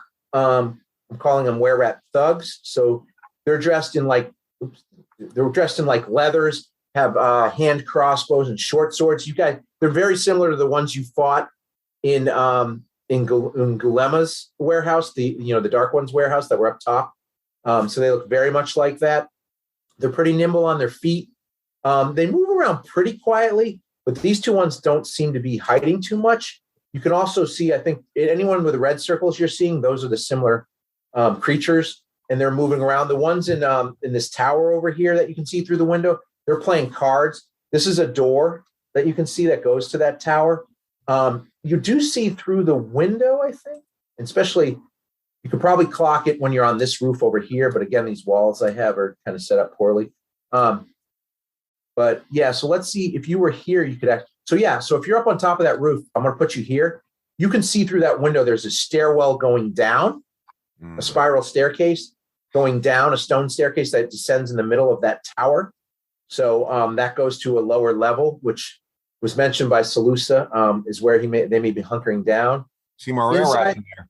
Yeah, inside through the windows that you can see. You don't really have to get super. Oh, did you guys give me perception checks? I need those. Perception check coming at it. And then if you want to throw insight ones too. Not great on the perception, 12. Well, let's do this. Whoever has the highest. This is the way I did it when I did it for you guys. So let's take +4s. So Greg, roll another perception with advantage, just see if you get better than 20. And insight, you guys are basically working together. Whoever's the highest insight, roll it with advantage because the other person's helping you, basically. So Greg, your final best roll is a 23 for perception, so that's good. Nam, roll a second. Actually, Cal probably has better insight too. What's your insight, Cal? My insight so far is a 13. What's your plus on your insight, Cal? Greg, that's you're muted. We can't hear you. 7, sorry. Oh, it's 7. Yeah. So roll with advantage. Nam's basically here to help you out. Okay. It's moral support. Such as it is, right? So all right, so 20. So you have a pretty good idea of what's going on here, and you basically are seeing everything and discussing it with Nam. So you guys know exactly what's going on. I'll move you around to the other side in a second. So you get the idea that there's about 6 guards patrolling this place on the outside. Those are the city watch and hiding. You've seen so far. You've seen 4 were-rats at different points within the warehouse. And then when if you go around, I'll bring you around to the other side. Oh, that's the wrong thing. I moved the guard, not you. So down here in the front, just as you can see here, if you can see that this is the waterfront, there's a crane right here. There's another way you could get in here up the steps as opposed to the gate if you wanted to come through the water. On the other side here, Wow. now you're looking down the northern wall. So again, this whole place is stone with a heavy tiled roof. And it's about as high as the other warehouses. So you're looking about 20 to 30 feet high. There's another 2 guards on this side. Again, you can come up the waterway. There's 2 doors on this side. There's bigger doors and windows facing the waterfront. There's 1 giant door and a couple big windows. You can peer moving around there. You guys can see in there. And drop. You guys can get shots in the window. John, looking at the water, is there any sign that there's a way to get under the water in there? Maybe. With that perception check, the water looks like it flows underneath, but it looks like you'd have to go into the water to get into any. There's no obvious or unobvious with that roll openings that take you, but there definitely seems to be some sort of connection. It just based on the way this is built, with that insight check, it doesn't look like. It looks like there's some sort of water flow under there, and you've dealt with that with the one warehouse that you could come up underneath, so it wouldn't shock you if there's a way to get in there somehow. And then Cal, can you fly up and see if there's any like skylights or anything from the roof, or way to get in from the top? Yeah, there's no particular skylights, just like the other warehouses. They're all like these kind of roofs that I have your eye sitting on right now. They're pretty solid roofs. If you could turn into like a gaseous form or some sort of malleable form, you could probably go down a chimney or through a crack and something, but there's no cool skylights or ways to get in like there's always an assassin. And Azul mentioned he can get us through stone walls. Are the walls stone? I missed that part. All the walls seem to be stone. The stone wall. Abu mentioned. Yes, the outer walls that go to the courtyard appear stone, although you could just fly right over or get over those, climb over those. And so this is the other side you haven't really seen yet. It's just there's a door to the tower right here with a guard on it. And then spreading out from all this map is obviously other buildings and ways to get here without being seen. There's, nighttime there'd be less traffic, but you could get pretty close, you think, at least within probably 30 feet maybe, because you can fit, even though it looks like these are tight, you could probably squeeze through here, even in some of these buildings that are adjacent to each other. Or this is actually just a stone surface where I'm pinging down here on the left, on the west side. So you can actually come around there and climb over. There's a little wall here. So that's a way too. So there's a lot of different angles. So you could basically just come in the waterway. You can come in the north, the south, probably the most open area is there's a little bit of a courtyard on the east here where you saw that one big door to the tower. So that would probably have to cover the most ground, open ground. But that's basically everything you get from your scouting. All right. That's super helpful. Unless there's something else you want. So I'm going to move you back to get rid of this token. I'll move you guys back to the camel because that's where we are now. And so you're doing that most of the day. So 10 o'clock, when you come back, so Drell, Az, and Aurelius, I kind of know what you're doing in the morning. Az and Drell, are you back on your book, Drell? I am. Okay, so Az, what are you doing? What am I doing? I don't have much planned for the current time. Okay. I'm gonna be waiting for the night. So That's what my goal is. I gotta go back to the camel. Here we go. Aurelius, when you get back, do you go right back from the camel, and drizzles to the camel? And drizzles to the camel, yes. After so you have your scroll. You come up the stairs to your upper suite there, and you're heading toward those first double of doors.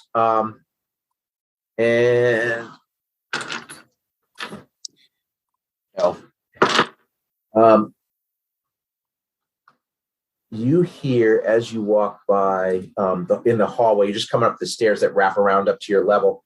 And but there's a little you hear behind you. You didn't hear anybody moving, but as you're going up the stairs, you hear a dwarven voice.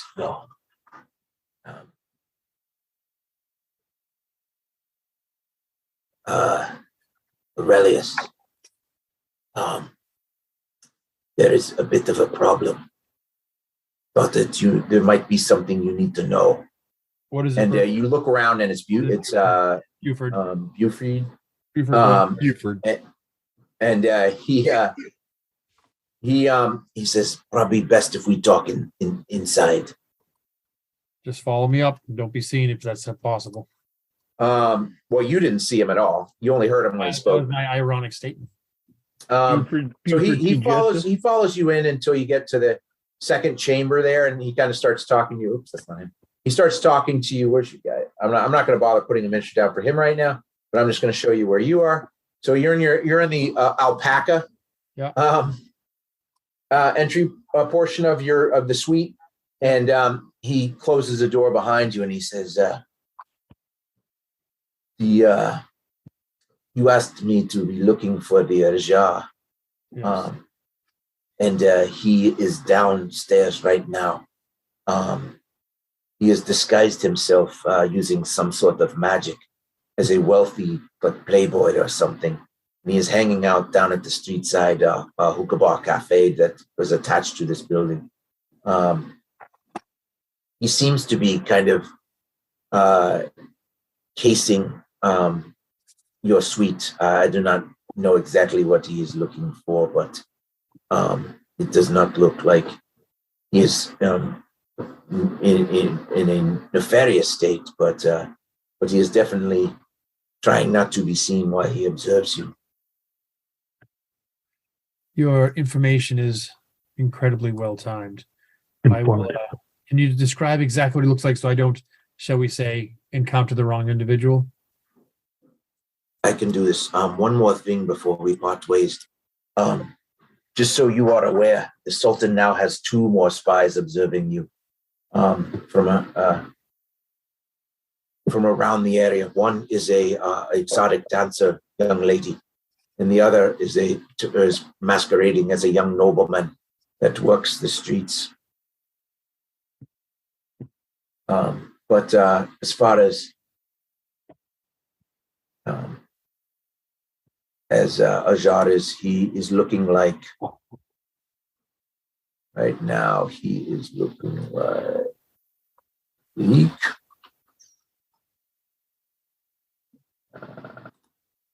so he should not be too hard to find. He's wearing a purple robes with gold trimming and lots of jewelry, although I do not think it's real. He has a kind of a Van Dyke with slim beard, black, dark skinned. His hair is black. His skin is, the tan skin of one of the regular citizens. He has been in the sun. His longer hair with some thin braids around the sides and some gold trinkets in his braids. Very flamboyant looking. His clothes look of wealthy cloth. I do not think it'll be hard to find. He's the only one dressed as such at the bar. He wears very many bracelets on his arms as well. I reach in my bag and pull out 50 gold. He goes, for the information. Anything else would be by equal amounts of money. He goes, oh, this is this is excellent. I was thinking that, I would be coming at the end of my payment in a few days, but this will take me for longer. I will stay in your services until this comes to an end, but I will keep on watch as we have talked about. Half of that is your tip. The other half is for the next 5 days. I will, once again, when that monkey runs out, I'll talk to you again, and we'll see if I continue to employ you. But your messages are deeply received and appreciated. Very good, then. I will go back to work since I am so well paid. And he smiles for the first. You've never seen him smile before, and he smiles for the first time. And he actually reaches out to give you a warrior's kind of handshake, even though he's not technically warrior. I'll clasp it. And he grabs your hand and he reaches the other forearm and he says, loyalty goes a long way. The dwarves. And he releases your grasp. And then as he starts to look, he looks back over his shoulder and he kind of just looks at it and he goes, the dwarves of the mountain, not necessarily the dwarves of the Underdark. That is for free. With that comment, he says, that comment is for free. And he leaves. Before he's an associate. As I He's hold an his arm, associate. Yeah, exactly. He says, if you need me, you know where you can find me. I'm always here to help. He says, if you need me, and he smiles again and laughs, like, you probably won't find me. And you see him disappear as he closes the door. Takes a little thing. So all right, so I'm going to share. I'll do that later. So are your plans to go down there, or are you going to hold back? I'm going to see who's in the room, and then I'm going to go. So we determined that Cal is out scouting. Nam's out scouting. Drell is here, but he's busy doing book exercises and book reading. And Azrael is here, though. Okay. I'm just watching at this point. Let's see what's going to make you stronger. Azrael, we have located Can't hurt. our spy. It's like watching the physical 100 here with all the Koreans exercising. So Azrael, we've located our spy who led us into that trap. If you'd be interested in accompanying me, we can take a jar out. Do be aware we'll probably be observed, but I would prefer to take a jar and get a little revenge on the fact he set us up with that Djinn. Actually, you were there with the Djinn. I never was there for the Djinn. What? Okay, so he doesn't betray. He's a liar. He's fiendish. He has lied. He has betrayed us, and he's attempted to get us killed at least twice. And when I say myself, I mean myself, Nam, and Cal. And are the chosen. You know, he has wronged you, and therefore he's wronged me. And also, all right, so I have hold person. So are you guys going to head downstairs to the charges on a mask? So as I go out there, I'm going to pull up my staff, my fire staff, and fire up Fee. Fee, I might need a little muscle, and I'm going to upcast. You know, it's a public place, right? That I do. All right. Oh, I do. Because walking around with like Faye may not be looked kindly upon by anybody in the city. So just so you know, you got a little bit of cash. Really? So the fireball to the crowd. And the cafe is relatively crowded at this time of day. So and depending who you remember, everything who affects factions. So just keep that in the back of your mind. Especially killing just innocent people. But all right, so you guys go downstairs. We're gonna just do this visually. I don't have a map for this, but he is definitely available to do whatever you want. Why don't we hold this right here? And call it for the night. It's 9:27. Okay. And then we can pick up from here when we start. That sounds perfect, actually. So we'll start. Yeah, I didn't realize what time it was. Perfect timing. Good call.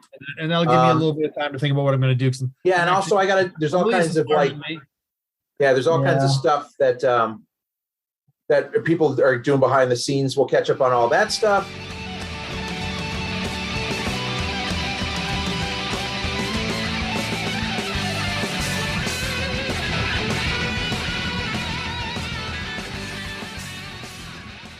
Achievement unlocked. You've made it to the end of another D6 Generation episode, the podcast whose humor has universally been acclaimed as not too horrible. Please let us know what you thought of the show by emailing us at info@the d6generation.com. If for some inexplicable reason you actually enjoyed this show, you can help others find out about it by leaving positive reviews on iTunes. Thanks for listening and happy gaming.